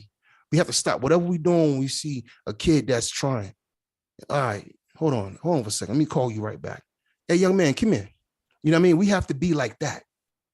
And that's the other side of it. You know what I mean? Because, the programs can be there, Mike V. The money can be there. But if there's no activity as far as pushing this young man this way or this young sister this way, then it doesn't matter. You feel me? It's all going to be there for somebody else. And I'm going to close with my last point. That Gateway for Honor Mathematics Science Institute right now used to be a black and white thing when I was going, when they put me up for it. Guess who's getting it now? Asians, Hispanics, Indian kids who are just new to their country. They're like the firstborn immigrants. They 1 year, first generation Americans, and they're getting advantage of our tax dollars. These are our tax dollars. You know what I mean? So I'm just saying, there's programs out there, and if the programs don't exist, we can create them. Raising $100 million is not a hard feat. 10,000 Black people can raise $100 million really fast. But I'm going to tell you this. I see it. And we see it also on the campus there. At SU, these Nigerian kids and these African kids coming in who are blackety black, let's say how they look. These kids are very motivated. They move very hard. So that kind of shifts the balance. Like, oh, we have Black kids coming in, but a lot of them are coming from Africa. And they're highly motivated, man. They're doing very well. Those are some of your higher performing, new Afro Americans here. What we have to do as far as Black people who are here in this country, we really have to be much more involved on the ground in that education. Black men have to get more involved, because what we do see from Black, and we're talking about now, we see that with Jeffrey Canada and that whole Harlem school zone piece, where a lot of young Black students, Black males who are in the 7th, 8th, 9th grade, those are the ones who are getting taught by other Black teachers, Black male teachers, and they tend to do very well. So much of this and so much of that success going into college really starts, everybody says, first, second, third grade and all that. Yeah, that's true. But when really people really start to kind of move and kind of get their acts together, they're really going to try to go to school 8th, 9th, 10th grade. You have middle school. Yeah. You have Black male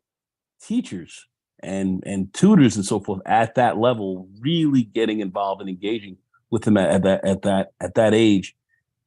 They're seeing statistically they're getting better results. So that's where it is. I mean, there's no way for us to really look at it differently. Why is Canada so successful and his school so successful? We've got a lot of Black male teachers in there. He's a Black male in there, at the front of everything. They see a man there running things. And so the men who come in there, the young men who come in and study, they know, and then they feel confident that they're going to do well, and they have a lot of support, and they do get a lot of support. So we're our support mechanism. Mm-hmm. We're not going to be able to get around that. That's what I'm trying to say, and I'm trying to get through, and these articles are proving it, and what's being said here. We don't have a way around it. We're not going to get around that. There's no person getting around. White female teachers are not going to really help you get ahead. In fact, I've come to the conclusion, and I'm going to say this, and people are not going to agree, that they tend to be more your enemy than your friend, and you don't do that well with them. We do better with Black males who are teaching us, and I'm going to leave it there, and I'm not trying to demonize the others because they're going to look out for themselves, and that's what they should do. But we have to look out for ourselves, and Black men are going to have to play definitely a more active role in our education for our young men. That is going to be important. We're not going to really be able to get around that in this system. Oh, go ahead, Mike. Go ahead. No, I was just going to say that I think there's a delay on your end. My professors, Afro-Brazilian, who worked for Compaq at the time. Compaq was still a company, then HP took them over. And also I had an African brother from Morocco, who's also one of my professors as well. He worked for Cisco. And so not only could I relate to them culturally, but they also had industry experience. They were actively in the industry. And so they were able to pull that social capital and create that governance between themselves and the student body of Black males that were there. And so that helped the retention rate and actually the success rate going into graduation. I think that, we undervalue the presence of Black men in those spaces. And we don't really look to lean on them and lean into that conversation. It's a two-way street for leaning in. The student and the faculty have to lean in on this at the PWI level. I think in HBCUs, I think that you do see a lot more leaning in. From what I can understand, based on some of the stuff that we've covered here and some of the people that we've spoken to who've been on campus, there is a lot more lean in at that sector. But I think in the PWIs, I think based on this article, and I've read other articles as well from the administration, that there seems to be a problem across the country for PWIs, that there's a lack of lean in when it comes to STEM, but when it comes to sports, man, they throw the whole entire kitchen sink at it in order to make it work. And so I think if we put more emphasis behind that, I think you'll get better results. Go ahead, Dr. Phoenix.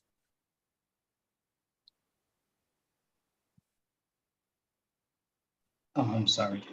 Hey, I think Dr. Phoenix is holding his foot on the clutch. Hey, what's going on, brother? How are you? No, how you guys doing? No, I just had a few takeaways. I'm good, bro. Thank you. I just have a few things I just want to add to this. As some of you already know, I attended a PWI. I attended one of the major PWIs here at a state university for my undergrad. And we talked about this before. I've discussed it before. I discussed it before here at the Black Brain Trust, actually a few times. I also discussed it previously over at TPOT's channel. And this kind of goes back to something that you guys did a stream a few weeks back, and I came on for a few minutes and I made some comments, but I specifically referenced something that on this stream that I did with TPOT. Also, Shonda H was there as well, and we both did these various these presentations on getting involved in medical sciences, getting involved into medicine, into nursing, and specifically, I gave TPOT an email that I received from my mentor. Actually, you and I had a conversation offline about this about a year and a half or so ago. Might be about a program through Tennessee State and Meharry Medical College, and they were specifically looking for Black high school age Black males who had a 3.5, and they were having a difficult time finding them. And my mentors, and after I had that conversation with you, a couple of days later, I received an email from my mentor, and when I spoke with him, I asked him, well, you know, he couldn't find any, they didn't know. No, they were having an extremely difficult time. And so again, they set aside this particular program, as I discussed previously, was a 7-year program. You do 3 years of undergrad, 4 years undergrad, 3 years of med school. So typically med school is 4 years. They chop off one of the years of med school, which ultimately under normal circumstances will save you a lot of money. But in this case, this entire program was fully funded, 100% funding from undergrad through medical school. You would pretty much, if you can get through the program, you'd have walked out there with an MD and no debt, which comparatively speaking to what pretty much every other medical school candidate or MD candidate faces is at least 300 to somewhere in the neighborhood of $500,000 to $600,000 in debt, depending on what school you go to. And so he couldn't find, TPOT read his email off, couldn't find anyone. He didn't know anyone. I couldn't find anyone. Now, I've mentored kids when I was in undergrad, even as a McNair scholar. I attempted my best, because this is part of the whole process, because I doubt most folks even know who Ronald McNair is. But if you go look him up on YouTube, you'll find a speech he gave in 1984, just the year before he died on the Challenger explosion. You'll find the speech he did at his alma mater, South Carolina University. But anyhow, the point is that part of the process of you being a McNair scholar is that you're tasked with having to bring in the next generation. And so I went around specifically as an undergrad trying to get Black males in. I could not get Black males in because you have to give up your summers. It's a very intensive process. I mean, and once you become one, you're one for life. That's the way it works.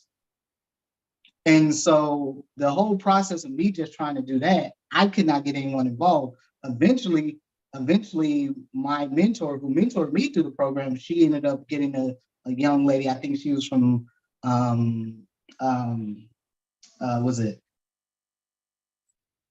Faso? I can't think of the name of the country now. I can't think of the name. But anyhow, she was a student. I'm sorry, again. Yes, from Burkina Faso. Yes, thank you. And so I ended up mentoring her. But my original goal was to bring in a Black male, but because I couldn't get a Black male, I had to settle for a Black female. No offense here. But the point is that, you know, I get what you guys are saying where there's a lack of support. And I'm telling you as a Black man who went to a PWI in a state where Black folks are only 5% of the population. And so I'm telling you, I know what it's like when you're going through these programs and you're in these high-level science courses and stuff like that, and you might be one of two people, you might even be the only one. In my program, I was the only Black man. Yeah, and I'm telling you, you know, one thing that I try to emphasize, especially when I speak to younger Black men, and really to young Black males as middle schoolers, is that sometimes you have to get really comfortable with being the only Black person in the room, because by virtue of where we are at as a people, as a group collectively, you're going to find that this is going to typically be the state of being for you in most places, in most environments. And yes, while I'm not saying that is necessarily right, at the same time, there has to be a level of resolve, there has to be a level of perseverance involved here. Because you're not going to go to a PWI. I mean, even if you're an athlete, you go to PWI on a D1 scholarship, you're still going to be, once you get outside of that athletic environment, you're still going to be one of few. And so I think realistically, you know, oftentimes when we talk about what goes on with Black students at PWIs, and I've talked about this extensively over at TPOT and here on Black Brain Trust a couple years ago, where most Black kids come into a college environment and they're not even academically ready. Most Black kids have to take remedial math. I used to do tutoring. I used to do biology, chemistry, and math tutoring for veterans upward bound. So this is for, if you all don't know, this is one of the 7 TRIO programs that is federally funded. It's right along with the Ronald McNair program as well. But this program, I was involved as a tutor in this regard, and I was tutoring veterans who had been recently discharged and they're trying to get into the college system, and to prevent them from wasting their GI Bill on taking remedial courses because they have to take an entrance exam. I would tutor them so that they can get an adequate score on their math portion of their entrance exam, so they won't have to waste a year or even a summer taking a remedial math course, which ultimately wastes your GI Bill, kind of defeats the purpose of the GI. And so I did this for probably the last 2 years I was in undergrad. And so these things are, I mean, this is the problem, whether it's Black males as veterans, or I'm dealing with an 18-year-old fresh out of high school and they're coming to think, they generally are not academically prepared. And that is something that is happening at not just at the high school level, but really at the elementary level, at the middle school level. And so until there's a real concerted effort, someone had mentioned something about dealing with the parents, that typically tends to be the biggest impediment. That is something that never gets discussed, that people don't talk about the literal BS you have to deal with from many of these kids' parents. And I think it's really hard. I think it's kind of really tough to kind of say that, yeah, we need to ask more of these professionals and these scientists, these Black folks who are in these various professions. We need to ask more of them, and we're not asking the same of the parents, because it doesn't matter what a professional can do. It doesn't matter how a mentor can efficiently help you move through a collegiate environment or particular industry. It means nothing if you spend 18 hours a day at home with parents, or a parent that does nothing for you. In fact, they hinder your progress. It means nothing. Well, I think what you're saying is true, Dr. Phoenix. I think that there is a lot of validity to what you're saying, but the article is saying something totally opposite, that they're seeing Black male students come in with really good grades and performance, but then they flame out somewhere down the line, and they're trying to figure out where the problem is erupting at. And so it's not necessarily that they're not prepared yet. What are you saying, Jay Sean? I was going to say, Now I was going to say real quick, Nagone. That's why I was talking about the mentorship piece. The reason why mentorship is important is because we as professional men, we've been through it, right? Like right now, my daughter's going through the military. I've been through the military, right? So I just talked to her earlier tonight, and it's not the training that's hard. She's in shape. It's not the learning her MOS. That's not hard. It's dealing with people. You know what I mean? And dealing with the nonsense that goes on with people and how it impacts you as a human being. We all have emotions. We're talking about, at the end of the day, no matter how smart these boys are, they still adolescents. They're not mature. You know what I mean? They haven't been through certain things yet. So mentorship is really there for that reason, is to keep them on your straight and narrow, give them somebody to talk to, give them that outlet, and also help them work through issues. You have to have that, because it's very important. You have to have, that's what I say, a reach back. I was kind of lucky when I first went to Syracuse. I had a math professor and I took pre-calculus before I took calculus, and his name was Professor Stanfield. He was a brother. He's a black man, and he was looking out for the black students coming into his class. And you know, and I remember I was having some problems with doing what was it? We were multiplying and adding. I think it was logarithms or whatever. I was having some issues with that, and I told him, I says, you know, like I said, I'm pretty good at certain things, but you know, certain other things I'm really not good. I'm really not good at. He goes, well, I tutor. Come in. You know, I'll help you out with this. I'll help you out with that. Opened his door, made sure I got in. He was a brother. He was kind of like my father, but he was even chillier, and he was very helpful. He actually was very helpful. Then I had to get some other tutoring involved from someone else to really get up on some of the other gaps that I had. But you're going to have to put some effort in. And remember, when you're going to college, it's different from where you're in high school, because now you're coming into a university system, and now you have to begin to think more critically. So this is designed to have you thinking more critically. So you kind of stepping into the adult life a bit, you know, and so it's not like you're going to be a kid. So you're going to have mentorship and people backing you up, but those kids are going to have to be motivated. And where I see a lot of black kids maybe falling behind is that they don't get that support. Things get a little tough, and there's no one around really to help them out to a large extent, and they kind of fall by the wayside. I think that's what we're seeing more than anything else. I think people are falling by the wayside because we're having a lot of support, especially at the especially at the PWI schools. That's definitely a factor. That is definitely a factor. So, I know that people, it's easy, not everybody's going to be extraordinarily motivated to kind of get through. Things get kind of tough, and you don't have anyone really looking out for you. You're going to have a bit more of a difficult time. So we have to, once again, I think it's just an issue, that mentoring thing. And another thing you said, Jay Sean said, some brothers were saying, well, you're helping out a single mother. So now I heard some of that stupidity. And you can't really listen to that, because it's these single mothers who are driving these kids to these schools and to these places to get them better educations. So you're going to have to support that. So when you hear people talking that, they're not serious. These are not serious people you're actually talking with. Serious people are going to find a way to absolutely see that child, that growing young man is going to go to a program that's going to help him succeed.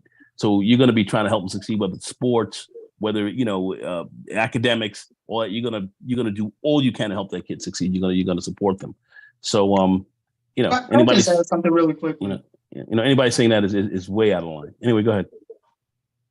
I'm sorry. Did you want to add something? Mike? No. That's it. Go ahead. Just to add something really quickly. I think part of the problem here too is that I can tell you, again, I don't really like to reference my own personal story, but I think my personal story is somewhat of a good reference point in a way, as for someone who went to a PWI, I was the only Black male in my program, but more importantly, every single person that wrote my letter of recommendation for medical school, I've talked about this before, was Black, and I met them all at that PWI. They were professors.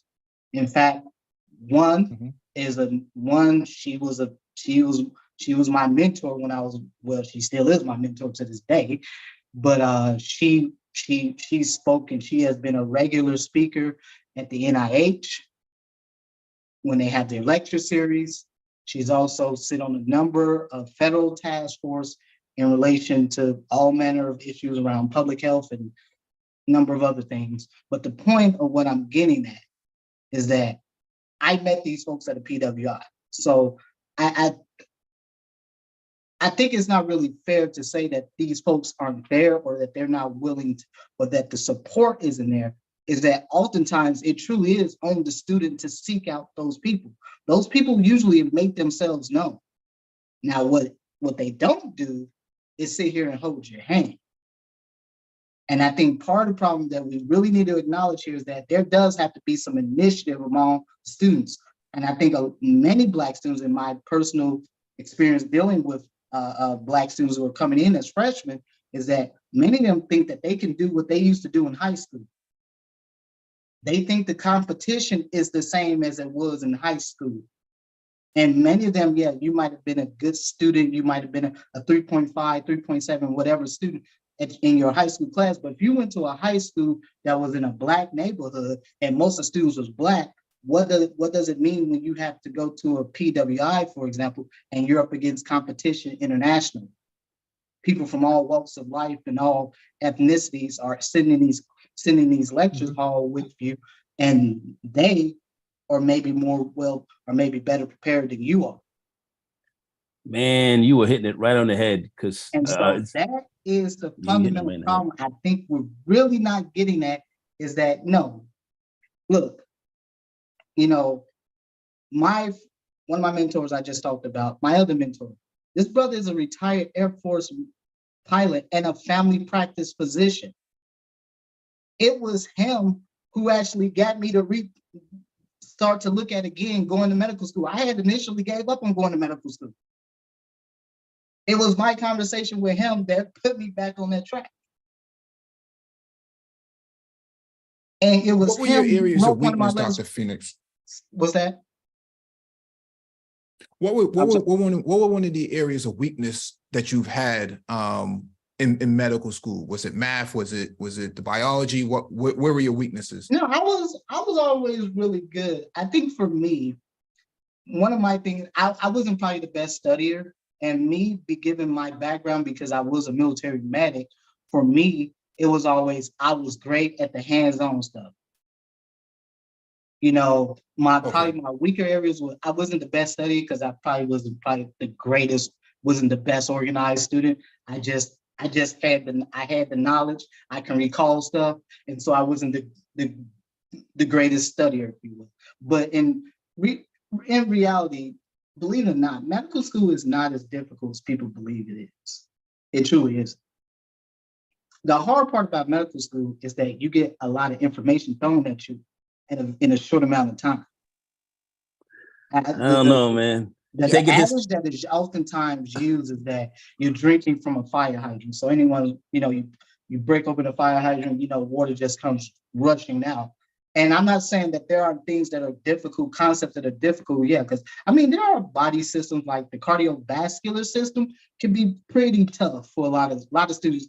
Typically, kind of struggle in the cardiovascular system and the physiology, because a lot of what people don't understand about physiology. Physiology is very, believe it or not, it's quite math intensive.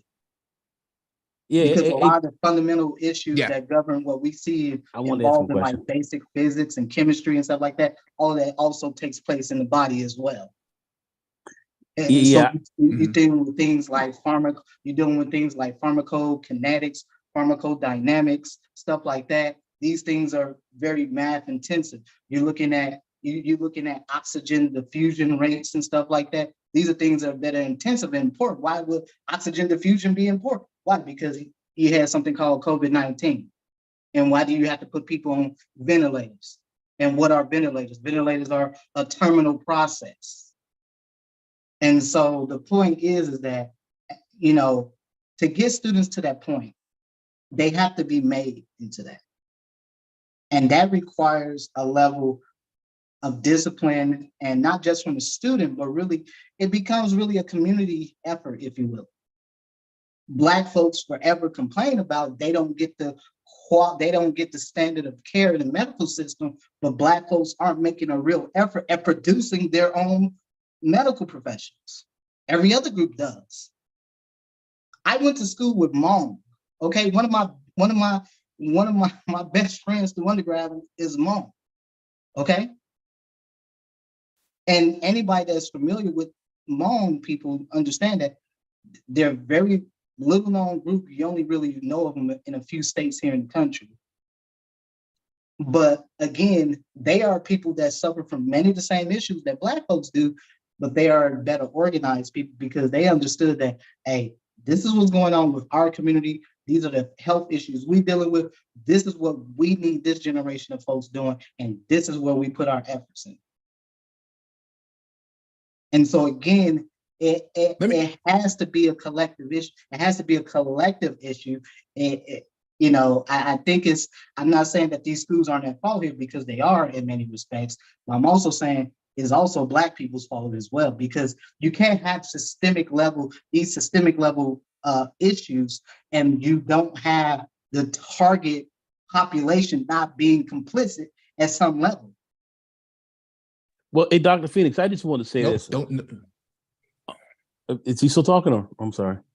No, I'm down. Go ahead, sir. No, go ahead. Go ahead and answer your extra question.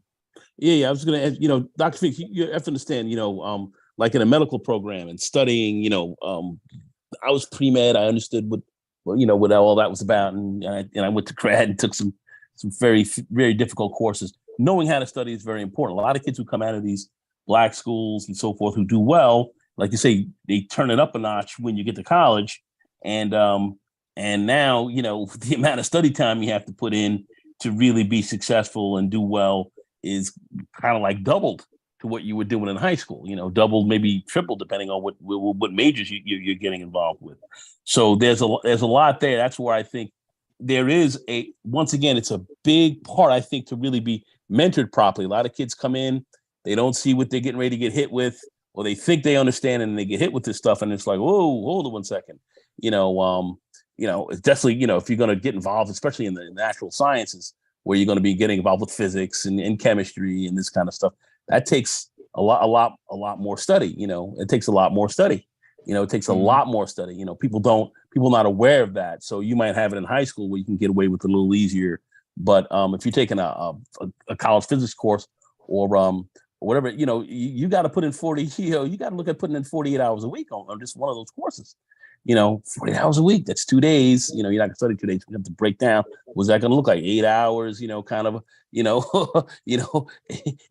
a night. You got to sit down and really play and get into that like that to do well in these courses. And some of these kids are not really prepared, so they have to be trained also to study well. And that's another thing too, that's a part of being successful. You do have to be shown some of that. And that's where I think you have people who can come in who've been through that, who've mentored, who can mentor these students, understand how that process works. Because if you're trying to handle it alone by yourself, sometimes it can be a bit overwhelming, especially if you're coming from a Black school, more so where it's maybe not as good at times. I'm sorry to say that, but just by the nature of how the system is set up, I'm not gonna get into all to that, but a lot don't come out as well, overall around the country. And then they get into these universities and want to get into these big degree programs, and you really have to deal with how to be successful in these courses.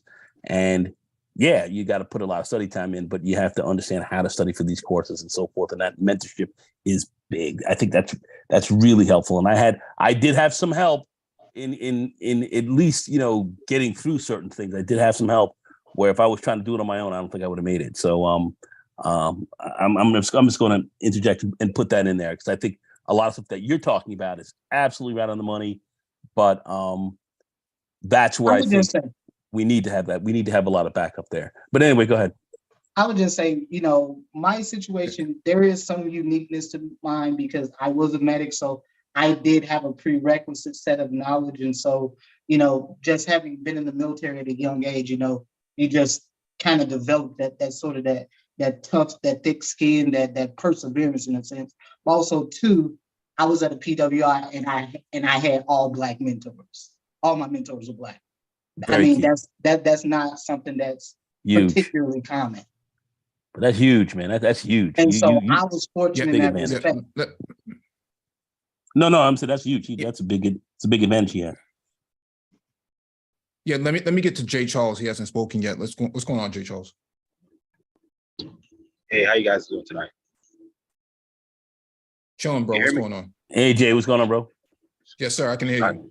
I feel happy to be present all these butter-laden brothers over here. You guys are dropping some good information. I just want to give my experience with my son, right? He's in middle school right now, highly intelligent. He tested pretty much the highest percentile in Florida. And one thing, he was kind of struggling. He goes to a preparatory school, so he gets the support there. But one thing he didn't notice is that he was getting a lot of microaggression with his teachers, right? So, and he doesn't have any disciplinary issues or anything like that. but so he knows where he's going in his future, right? He's going towards medical. So that's one thing is very important. I think it starts with the household. I'm listening to everything the other priest is saying, and everything he's saying is correct, right? I think collectively there's an issue, right? But I think this started in the household.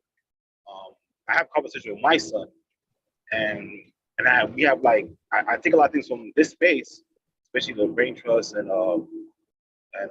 MOT channel. We discussed these things, right? And I asked him, you ever anybody talk to anybody before? He's like, no, you're the only one. So I think it's very important that from the adolescent age, you got to have that support system there and prepare him for, college, right? Because my niece, she's attending medical school in Duke right now, and she's got an internship at Harvard, right? But I remember when she was attending a PWI in Georgia, she was struggling, man. She was really going through it, and I had to advise her, like, you got to seek support. You need to find mentors, and that was a turning moment for her, right? So I think support is very important.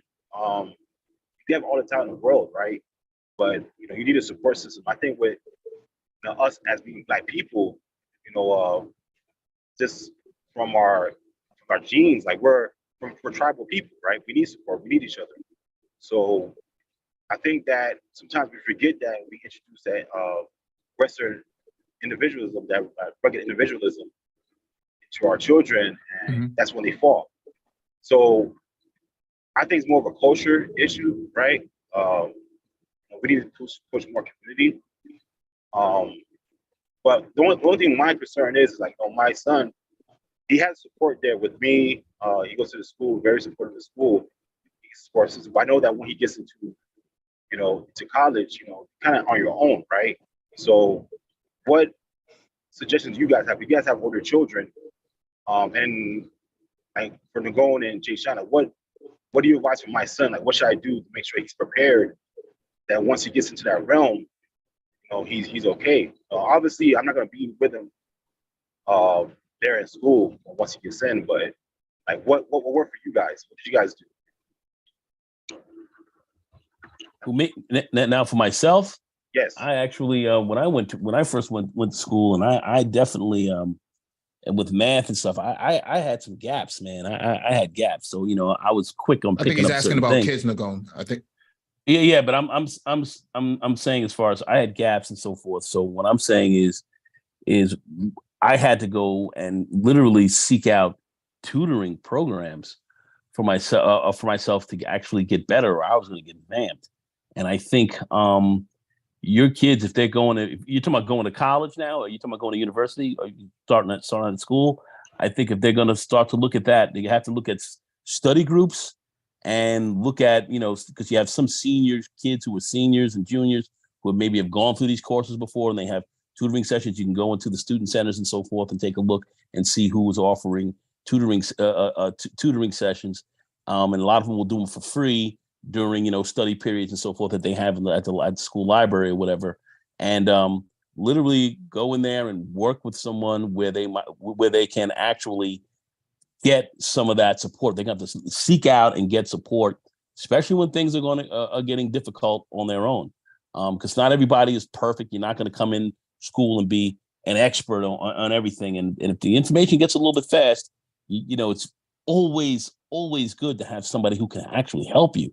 So I always found study groups were really good, and certainly tutors. And you have a lot of students on campus and so forth who are very good tutors. I had a young Asian girl help me out, especially when I took calculus. I was getting lit up at a certain level, and she helped me through some very difficult periods, which I was glad to have that help. So I would say that's what I think you should have your kid, or at least instruct them to do, especially if you're not there to work with them, because they're going to be on their own. To a large extent, and you're going to have them be able to reach out and help them to get support groups for themselves. Just like I have, like I said, study groups are very, very important. My son and my daughter did that going to school, and my son didn't do as well. And I would always get on him about that, but he was always kind of shy and didn't really want to ask anybody for any help. I'm like, man, ask people help. If you're in a sea and you're drowning, and you know, you're going to be reaching out, screaming out, somebody help. So that you got to look at school the same way. And that's what I think really helps people out. You know, don't be afraid to reach out. Study groups are great when you're sitting around and talking with a lot of people about a subject matter that you may have a class together and all that. That you share a lot of information that really helps out a lot and motivates you to study. And always seek out tutoring. And I think that is very important to get, you know, just even to organize, you know, your work and how to study for that class properly. Tutors can help you with that as well. So I would just always say for your kid, if he's going to school, to reach out. It's very important to do that. A lot of kids try to do it all on their own, and a lot are successful, but some don't succeed because they don't do that. Where they could be a lot more effective by actually reaching out and having people to help them. And some people are nervous, or, you know, there's nothing to lose with ask somebody to help you, because they will. If you're getting a decent tutor, they will help you. So that's what I would always say that people should do. Go ahead. No, I was just going to say that's how I kind of got by, you know, for undergrad as well. You know, I was in, you know, we had our own study groups. You know, we had Cisco networking study groups on the weekend. So we would use up our Saturdays, and school paid for it. School paid for, you know, the food to come in, and, you know, we hunkered down from 10 in the morning to 2 o'clock in the afternoon, man, until library closed. And then we had to leave. And then after that, man, we would just network on Skype or whatever messaging app we had at the time. I think this was like back when we had like T-Mobile sidekicks. And so I think that study groups are really, really critical, but I also think that you still need to know how to study, right? And so there's a gap there on how to actually study, and you don't want to cover the same chapter that everybody else is covering. You want to make sure you're kind of skipping ahead. You know, if we got 10 chapters in a book, you know, we need to be dividing that up amongst each other so that we can actually share notes around these type of things. But I don't want to take up too much of the discussion. I want to make sure we get everybody in. What's going on, Jay? How's it going? Hey, what's going on, bro? Put some volume on your mic, please. Sorry about that. Mm-hmm. Can you hear me better? I can hear you better now. Oh, thanks. Yeah, very interesting discussion. I agree with everything being said. I actually went to Virginia Tech, and I have to agree with Dr. Phoenix, just from my experience. A lot of Black engineers dropped out by senior year, and I think there was a misalignment in expectations for help and reality. Because the professors, I mean, their job's not to hold your hand.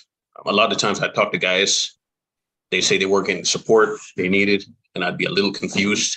I'm like, did you go to office hours? No. Did you go to free tutoring? No. And in fact, just in the electrical engineering department at Virginia Tech, there were several Black male professors. Actually, the head of the space engineering department, Dr. Wayne Scales, he was really cool. He used to host Black Student Association meetings at his house. There's lots of resources. You just had to ask. No professor would turn you away ever if you needed help.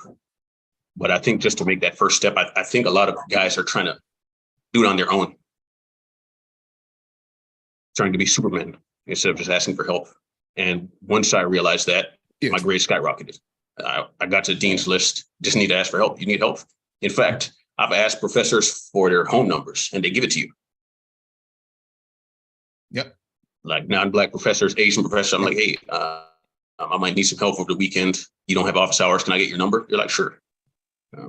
So I think they're going spot on. Asking for help is the key.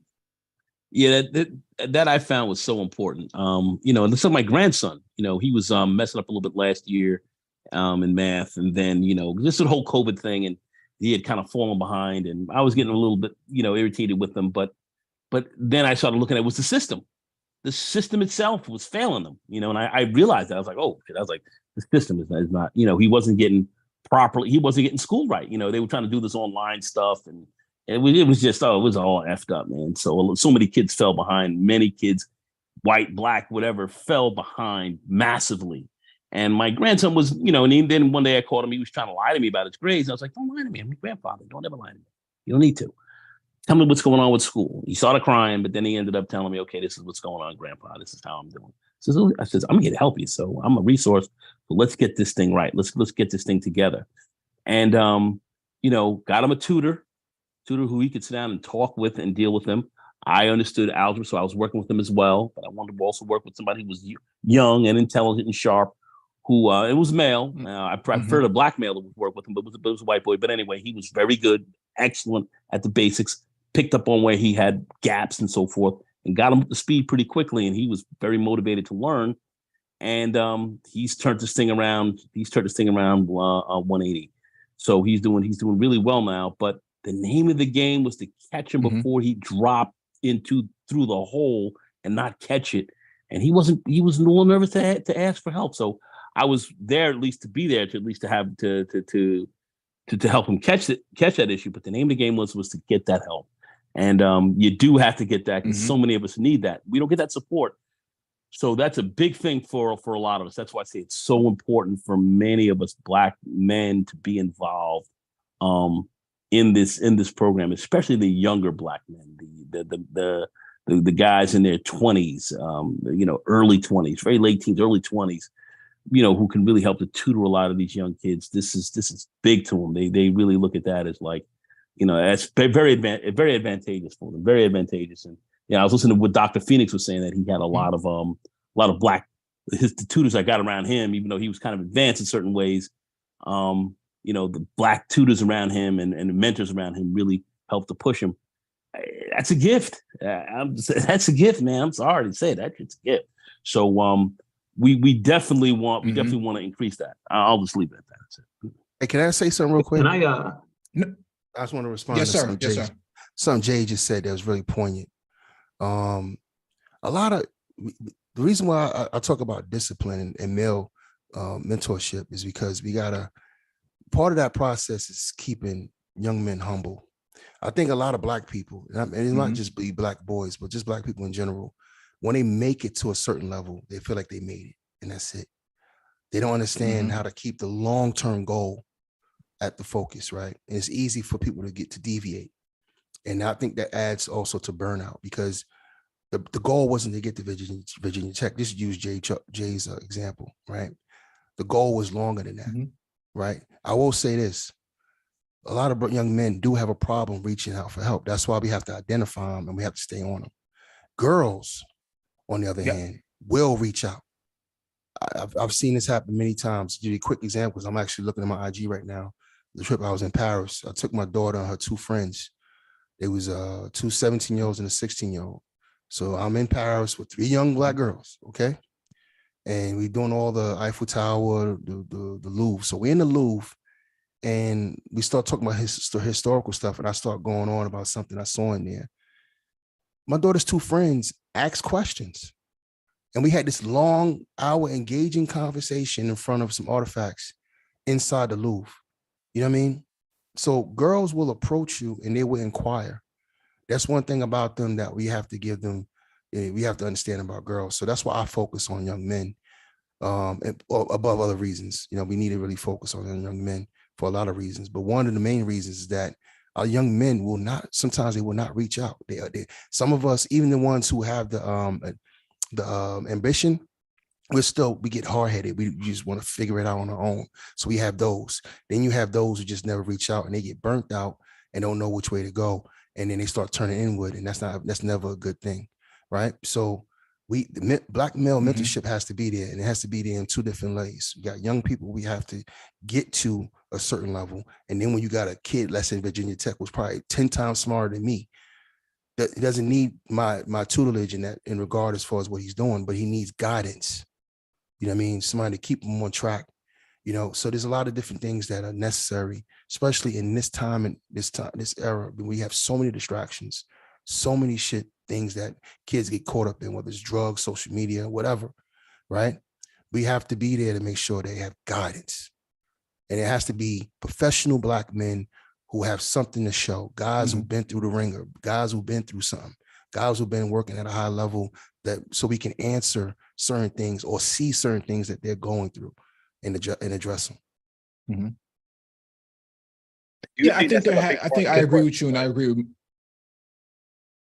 No, I'm sorry, Jay Charles. I just wanted to add this one note in that I think there's the lean-in process that I was saying earlier is really important. It has to come from both sides. I know Dr. Phoenix said that no one's going to hold your hand, and there also it has to be both sides though.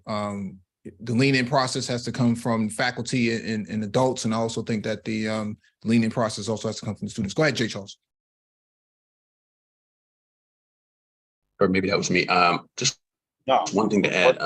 There's also just a quick thing. There's a few instruments also that students can use to help with academic achievement that a lot of Black students aren't aware of. For example, many universities allow professors to retroactively modify your grade at their discretion up until the point of graduation. But you have to talk to your professor to get information like this. So a lot of the times, maybe you did bad in the class, you can say, okay, what if I do this project over the summer? And you show them the results and they can change your grade to an A. So anybody would know any students in college, please let them know that fact. That's good information. Go ahead, Jay Charles. I was going to say that, all right, so we know obviously there's an issue here, right? So how do we go about solving? I know we talked about, reaching out for help, mentorship, guidance. I think that's one aspect, but in terms of creating initiatives, where would you really start? For you start with it. I know like universities are their own entity, right? So is that something you start on the local level in that city, or is that something? What's your thoughts on that? I'm not sure like where would you go, because obviously there's an issue here, but if we can create initiatives that could kind of solve this problem, like where would you really go? You have to create your own thing, or you think you have to collaborate with the school and the state, like, or is it more just local as far as the city? What's your thoughts on that? I mean, if you're asking someone in particular, Mike, what's your thoughts, Mike? I know you guys.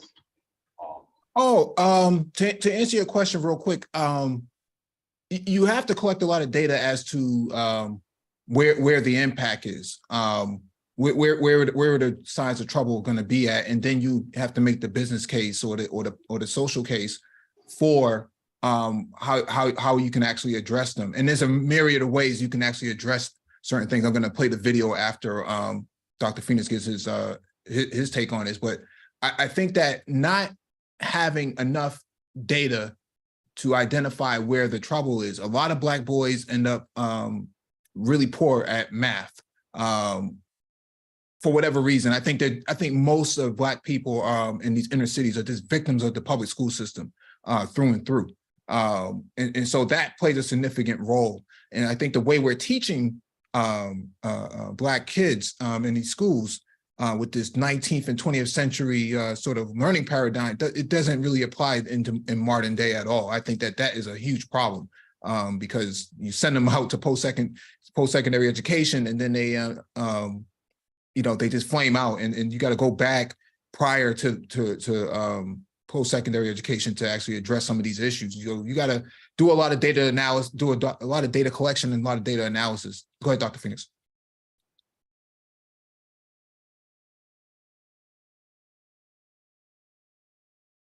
I think Dr. Phoenix was trying to get in. Yeah, no, I'm sorry. Can you guys hear me? I'm sorry. I can hear you. Okay, I'm sorry. Yeah, no, really quickly. I think in regards to the gentleman's question, I think it all starts locally. Again, these things have to be organic. I don't think the issue is whether or not there's data. There's plenty of data out there. The problem is whether or not folks are going to be realistic about what's really going on out here, and what are you going to do about it? What are you going to formulate as a plan to help combat these things? Again, one of the complaints that I've seen in my adult life, in the years that I've you know, that I've done, the things that I've done, you know, Black folks forever complain about they don't get the standard of care in the medical system. However, Black folks are not doing anything to combat that. Look, every other group knows that, in particular, every other non-white group knows that they are not the majority, and that the people that are going to best have your interests in mind are going to obviously be your own people. And so this is why you go to any medical school, for example, and you got 50% of your students are Asian. And Asians are about 6% of the population, even though that they're growing. Mm-hmm. And so they understand as a group, this is what we have to do. Also, when you look at other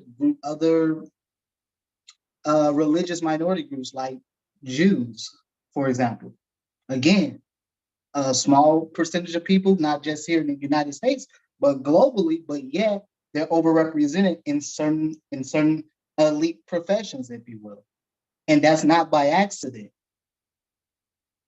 And so again, for Black folks to really tackle this issue, I don't think the problem whether or not do we not know what the data is. The data has been clear for decades. We know what the data is. And certainly when it comes to Black boys, the data has been very clear for probably the past 30 years or so.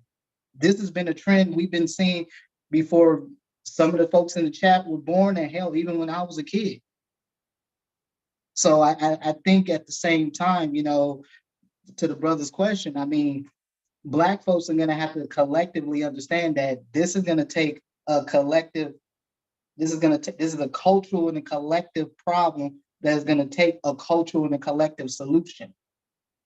It's not going to be just the lifting of a few Black folks who, quote, have made it, but this has to be a collective lifting to deal with the fundamental fact that in the 21st century, when you have a world that is ran on math and science, that Black folks are lacking. In all fairness to Black boys, Black boys and Black males aren't the only ones struggling in math. I can tell you right now, at the collegiate level, everyone struggles. Most students struggle with math. Outside of the Asians and the Indians, most of the students, including the white ones, struggle at math. They struggle at the sciences. The difference is that they're better organized as a group. You can have 5 Black folks in one math class, and you cannot get the 5 of them together to form a damn study group. But you can get 6 or 7 white folks to get together and form study groups. You can get the Asians together, they can form study groups. And that is a collective problem in Black folks, not other groups of people. Facts. Absolute facts, Dr. Phoenix. Let me play this clip real quick from the commission on the social status of Black men and boys with this. I think this was posted last year. So let me just play this real quick. It's a 5-minute clip. Models that are out there that are doing Representative Wilson for her work on this issue and others. Want to give her a special shout out for her 5,000 role model work, which is something that she and her team and I have talked about in the past when I worked with Sean Dove at the Campaign for Black Male Achievement. So also want to honor the ancestors and the shoulders of those that came before us to take on this work. In terms of workforce development, when I think about STEM, there are models that are out there that are doing well and have done well for quite some time. I don't want to necessarily go too far in the weeds on data and statistics, but I will say that for Black men, the problem isn't that Black men don't do STEM. The problem is that Black kids don't see them, right? And so I think there's a narrative that's out there that has to be adjusted, that is using an asset framing as opposed to a deficit framing of the ways in which Black men show up, not just in STEM, but in society, right? And so I think as someone who's a trained social scientist and was a tenured professor at Loyola University, Maryland, and a trained researcher, it's important to keep in mind that when we think about STEM, that the narrative of how we talk about how we show up in these spaces is important, right? And I think similarly, we can also talk about a narrative around Black fathers and using data to guide our thought process. And based on everything we know, Black fathers are actually the most involved group with their children of any other racial group in America, right? It's a statistical fact based on research from the Urban Institute and other places. The point of the matter is that we can apply the same type of conversation and dialogue to STEM, is that there are models, right? And I want to get to solutions. One of the things that we must do from both a policy and a practice standpoint is really support out of school time programs that are going to support the progress that is being made in so many amazing schools. And shout out to my brother, Dr. Hutchins, for his work in Alexandria and throughout his careers, that there is progress being made in many schools, but we also have to understand that we need to support research-based out of school time programs. We need to have conversations with the federal government about increasing funding to support out of school time programs that will partner with school districts is one piece. The other thing that's important as we think about STEM in the workforce, we also need to make sure that in the world of teacher training that we are diversifying the percentage of Black men who are going into classrooms, but we also need to make sure that we upskill elementary school teachers' ability to teach STEM and teacher preparation programs.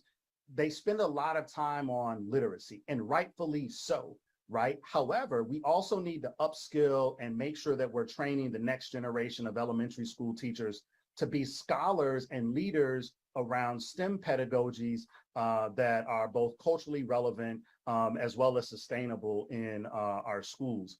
The second piece, or third piece I want to highlight is the Meyerhoff STEM Scholars Program at UMBC under the leadership of Freeman Herbowski. Like, we need to replicate that across the country, right? And think about what does it look like to do those types of things. And I think there is a path forward. And then when we think about Black male teachers, it's important to keep in mind that there's a national conversation around recruiting more Black male teachers. It's actually not a new conversation, right? It is generations old, right? But the thing about it is that when we recruit Black male teachers, it's important for those in education, when we think about the Department of Ed and others, that we need to hold folks accountable, not for simply recruiting Black male teachers, but about where you place them early in their career, right? So in other words, if you place a Black male teacher in X school district in a school where they're going to be by themselves, the data tells us that they're much more likely to go out the back door and leave not just education, but the profession, because they are coming into a very isolated situation. So part of it is really saying to folks, how do we incentivize cluster placing and creating cohorts of Black male teachers who enter the profession in our school districts, as opposed to kind of sprinkling them all over the place. The other piece I want to highlight what Congresswoman Wilson mentioned around universal pre-K. Pre-K should be free and a human right in the United States of America if we're serious about elevating our progress in STEM. Part of the challenge is that in the workforce, people will say to companies like Micron, well, we need to increase the diversity of engineers at Micron. And that is true. And Micron is working on that and has been committed to that. The point that I also want to make is that you have to go further upstream, right? We can't start STEM education in 9th and 10th grade. You have to start it in pre-K. So we have to invest resources to ensure that pre-K is free in our public school system for young folks that we believe and we know have the ability, the brilliance, and the genius to excel in science, technology, engineering, and mathematics. I want to highlight three particular things that are happening, right? The Hidden Genius Project focuses on Black boys in STEM out of Oakland, California. I want to highlight them because they do amazing work. We need to make sure that as a community, we are highlighting these amazing programs and projects that are happening. And I want to put that accountability on philanthropy to also come to the table and highlight some of the organizations that we're funding. The Benjamin Banneker Association is another example. They're launching for the first time a mathematics program to basically elevate the skills and knowledge of young Black boys in mathematics, right? And so that is important. And then there was the Changing Expectations Coding Makerspace that took place in Texas. This was last year, 2 years ago, that is super important to remember. Lastly, it's important for us to work with colleges and universities to ensure that we are getting more Black men into these STEM programs. From 2001 to about 2016, the percentage of Black folks in general, regardless of gender, has not increased. From 2001 to about 2016, NSF tells us that it's about 9%. The solution shouldn't come from the universities, but we have to go further upstream and work in close concert with those who are experts in K-12 education. Lastly, we need to support the National Math and Science Initiative led by Dr. Bernard Harris, who was the first African-American to conduct a spacewalk. They work deeply with HBCUs to increase the number of Black STEM educators. Organizations like the Center for Black Educator Development with Sharif El-Mekki are critically important. So from an out-of-school time perspective, we need to make sure that we're investing in those particular programs. And the last thing I want to say is that we need to make sure we're supporting experts in the field, right? And I say this, that like there are people in our community who are experts in understanding what works when it comes to Black men and boys in education, in STEM, et cetera, et cetera, et cetera. We need to make sure that we're having them, ensuring that they have a seat at the table, because we have some of the most brilliant minds in the world who can help us solve these problems. And I always say to folks, just because you're passionate about Black men and boys doesn't mean you're an expert on Black men and boys. It just means you're passionate. And Dr. Hutchins will tell you, you can be passionate about kids, but that doesn't mean you should teach children, right? There are other ways in which you can support young people. And so I just want to encourage folks to really look into some of these out of school time programs. Most of them are nonprofits. We need to make sure that we're investing our resources in those particular spaces. So thank you for holding space for this particular conversation, and really want to make sure that folks understand that Black men and boys aren't a problem. We need to stop problematizing Black men and boys, but understand that they are critical scholars and intellectuals in the world. Thanks. All right. I want to swing to Rael. Rael, if you're still on the panel. Yeah, go ahead, Rael.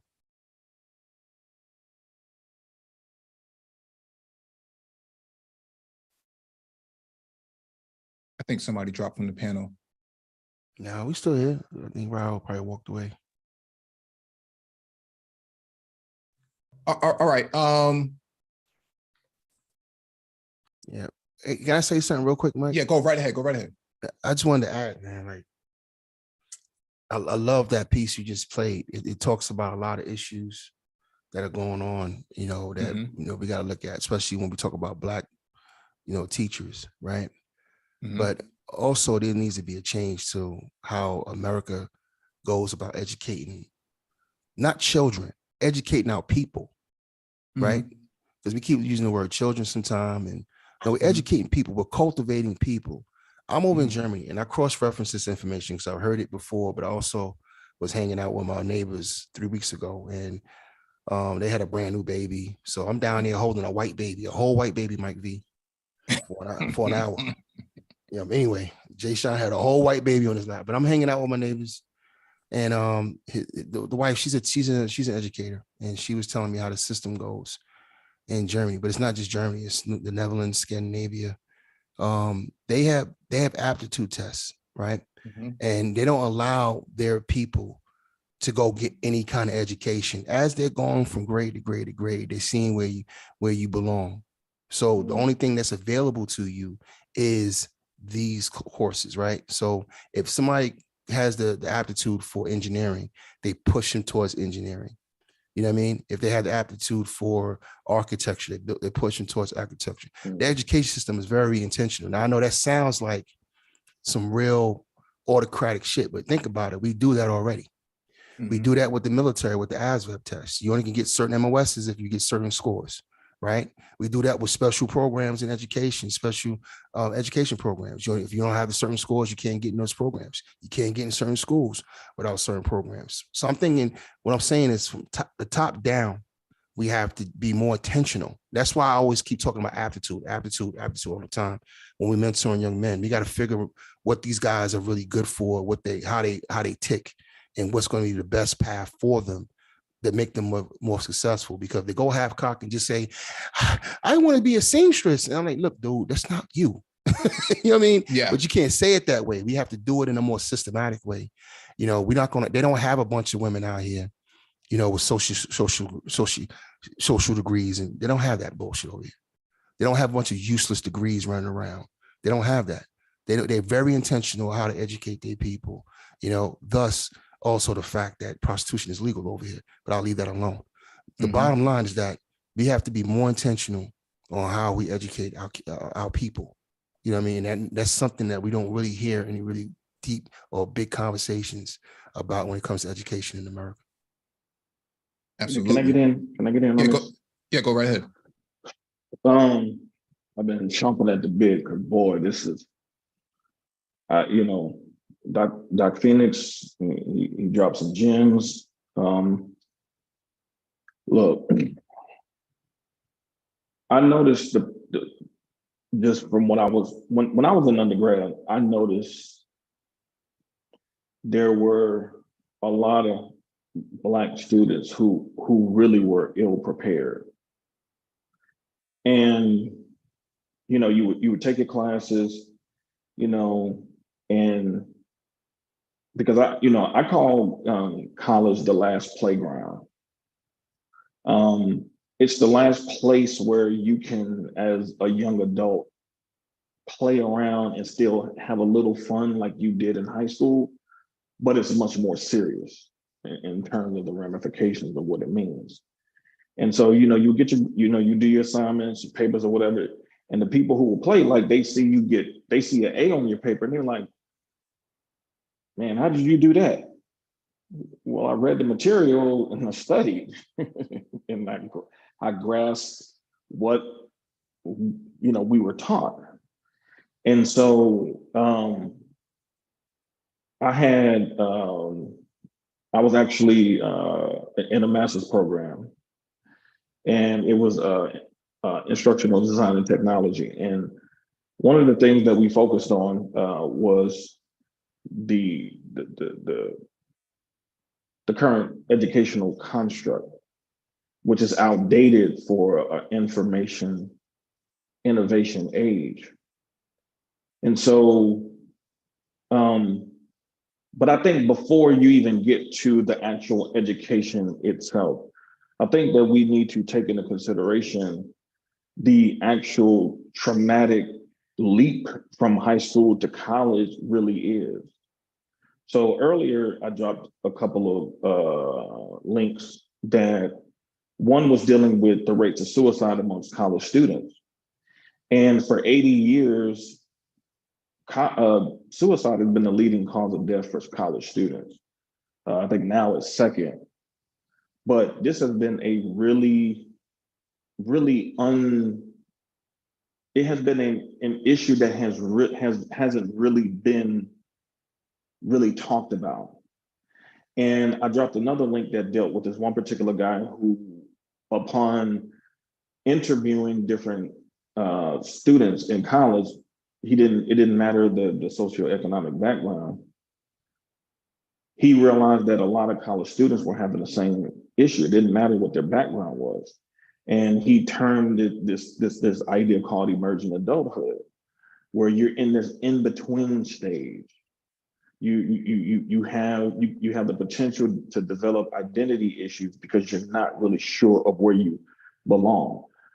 College, the leap from high school to college, I don't think people really understand how dramatic of a change that is just in the course of your life, and how traumatic it can be if you're not fully prepared. And I think Doc Phoenix made some great salient points about, a lot of Black people just ain't really ready for college. Like, how many people really take the time out to research the school, to go to a campus visit, talk to the department heads, get a feel for the school, get an idea of the kind of faculty that you're going to have to be up under when you go to this particular program and you decide to major in whatever you decide to major in.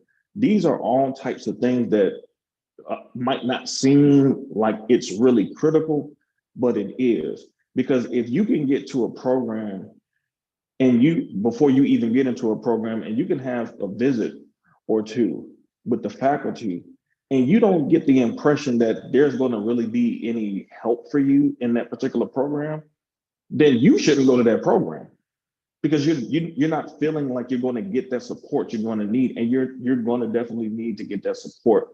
And so I think that this is something that really needs to be visited more in regards to this, because in my view, I don't think it's a racial thing. I think as it relates to us as Black people, I mean, we do have issues as it relates to race, but this is an overall issue for college students in general. And when you couple that with the environment of a lot of schools, there are a lot of schools that do pay more attention to the bottom line than actually, like, for example, like I know in my college, like you had events, you had things that will foster student engagement. You had people who were trying to bring things. Soft skills in general is something that even companies are starting to recognize is a very important skill set to have in your professional career. Because what they're understanding is that much of the work that you're going to be doing, and we've seen this during the pandemic, and especially with remote working, is a lot of that is collaborative based. So if you're not an emotionally stable person, this is going to make it very hard for you to engage not only in college, but even when you get a job, because a lot of what you're going to be doing now is going to be more collaborative based work. This is why we have all these apps and teams and different things like that, because that's how the nature of employment has evolved. And so you're seeing companies actually, because I've actually done research on this, you're seeing companies that actually value the soft skills more than the hard skills. So they can teach you the hard skills. That's not a hard thing to do. What they need is people who can actually work well together, because that means more productivity for the company. One particular bad employee can really turn off the whole entire functioning of a work environment. And so most of what young people are learning in college has nothing to do with soft skills. And they're literally coming out of here really unprepared to even deal with that. Like how we used to learn, like back in the day, like you were taught how to engage with people. You were taught how to intercourse with certain people, older people, when you went to church, when you went out in public. All of these things help prepare you to be better integrated into the overall society. Most people are not getting that anymore. And that is a major barrier to how you integrate in different social arenas.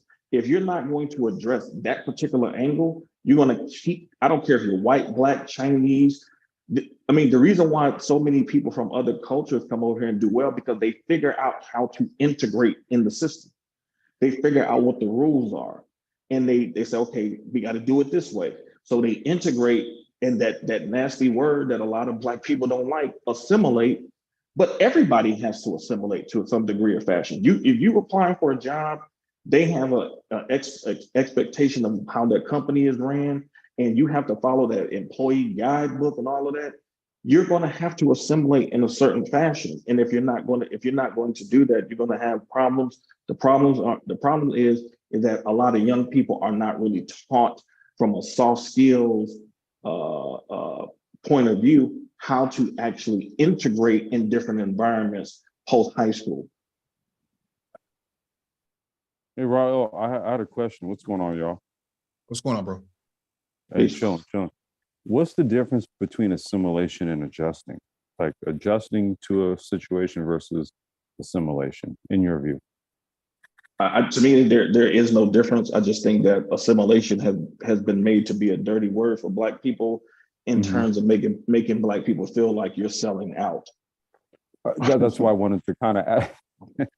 that's why I kind of wanted to ask you that question, right? Because like I was gonna maybe propose, like, what if we use adjust to these environments, adjust to this, adjust to that? Does that sound softer than assimilate? Because like you said, there really is kind of no difference, right? You're sort of mending or melding yourself into the role that you need to be for the position that you have. Right. Right. So that's why because the assimilate kind of gives off a connotation, adjust gives off a different connotation, but when you actually break down the words, right, they're basically the same, like synonyms of each other.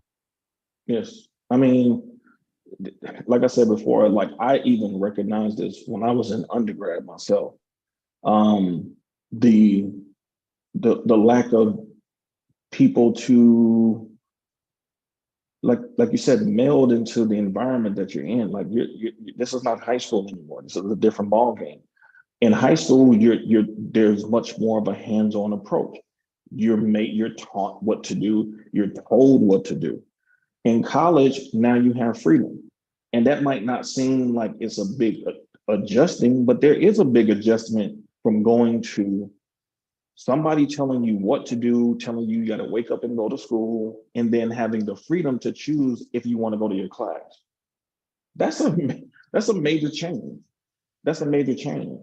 And so a lot of times it's coming down to the inability for students, and even in the emerging adulthood aspect, there are different aspects of that too when it comes to Black students. So for example, if you're a Black student, and like I was talking about before with the scholarships, if you have a responsibility to your family to help, let's say your mom help pay bills in the house, are you more likely to not work that job and go for an internship, or are you more likely to have to work that job and miss out on that opportunity because your mom needs you to help her pay bills in the household? I mean, I knew students in high school who were helping their mothers pay bills in high school. That particular student, I did that at one time. I did that. Right. That particular student is more disadvantaged than the student who comes from an environment where their parents say, well, you could get a job, but it's only going to be on the weekend, and it better not affect your grades. So you work because you wanted to, not just because you had to. So that's a very different viewpoint of a particular student that's coming into the college realm. So you have to take that into consideration as well when you start talking about things like emerging adulthood. Can I just interject here to add something onto what you're saying, Rael? Really quickly. Yeah, for sure. You bring up a very important point about the financial structures that are more often than not impediments to young Black people being successful in college. And I think that part never really ever gets talked about in these conversations. Don't get me wrong. What the gentleman was talking about in the clip that might be played, I think he is right in many respects. But part of the discussion, one aspect of the discussion that never gets discussed is the fact that I can get 10 Black students at any school. I don't care if it's an HBCU or PWI. I can guarantee you at least 8 of them are financially responsible for their families on some level. I think the article actually point that out. But I think it's not really talked about to the extent and how much that truly affects their overall success in college. You cannot be, for example, let me. If you want to be a STEM major, I don't care whether or not it's engineering, computer science, chemistry, biology, physics, whatever. The average cost for a textbook in those courses is like $400 to $500. Now, just imagine as an undergrad, you have 3 to 4 of those classes per semester, and you might have to buy maybe 2 of those classes you have to buy books for. Not to mention that when most of these STEM courses in college have a lab component. So you have what's called the lecture component, then you have the lab component. The lab component is a completely separate course that is also graded, but it's also totaled into your overall grade for that entire course. And so you have to pay for that as well. Go ahead, please. So what people don't understand, I was talking about the medical aspect. A lot of folks don't understand how expensive it is to apply. If you're looking to go to something like law school, not even just medical school, law school, medical school, professional programs, graduate school, doctoral programs, it will easily cost you thousands of dollars, tens of thousands in some cases, depending on if you're applying to medical school. I can tell you right now, you better have some really deep pockets, because you're looking to be out of tens of thousands of dollars just applying to medical school. And when you start to think about kids who are financially disadvantaged to the point where they can't even focus on just being a student, and which is an inherent advantage that many other groups, that students from other groups tend to have over Black students, is that they don't have to worry about taking care of the family because the parents did what they needed to do before they had kids. And I think a lot of that, we can certainly say there's definitely systemic issues that created these imbalances, these inequities, if you will. But at the same time, you can't expect you can't expect a young person to walk into a college classroom, be competitive with their peers, while they have to go home, oftentimes help raise younger siblings, having to contribute to the financial well-being of the household. More often than not, they come from single parent households, single mothers, more importantly. And so again, these things are crippling to Black kids, to young Black people. They are absolutely crippling. This isn't just something where, it gets discussed in the article might be. This is something where this is a major systemic problem. And I can tell you, I've seen this at every single level. No, I don't disagree with you. I think we covered that in the past, though, that, economic inequities, is an impediment to a lot of upward mobility for Black people. Access to capital is an impediment for, huge one to determine Black success, in terms of business as well as just everyday social living. And so I think we've covered that in the past. I don't think we've negated that that point at all. In fact, we've banged on that, with our economics live streams that we had on Friday nights for the last 4 years. I think we've covered that ad nauseum. But I in this context, I'm just saying that was covered, but it's not the totality of the issue. And like the brother said in the video, when he gave his position on this, I think there's multiple gaps in these areas that need to be covered. And it's not just a one-off issue. It's just too many different areas that are not being covered as well, from the faculty standpoint all the way down to the social infrastructure at the ground. I need to close this out. I really appreciate everybody who came on the panel and everybody engaged in the chat. Thank you for showing up, and please hit the like button on the way out and hit that notification bell so you get all the updates from the Black Brain Trust. Peace, y'all. Peace.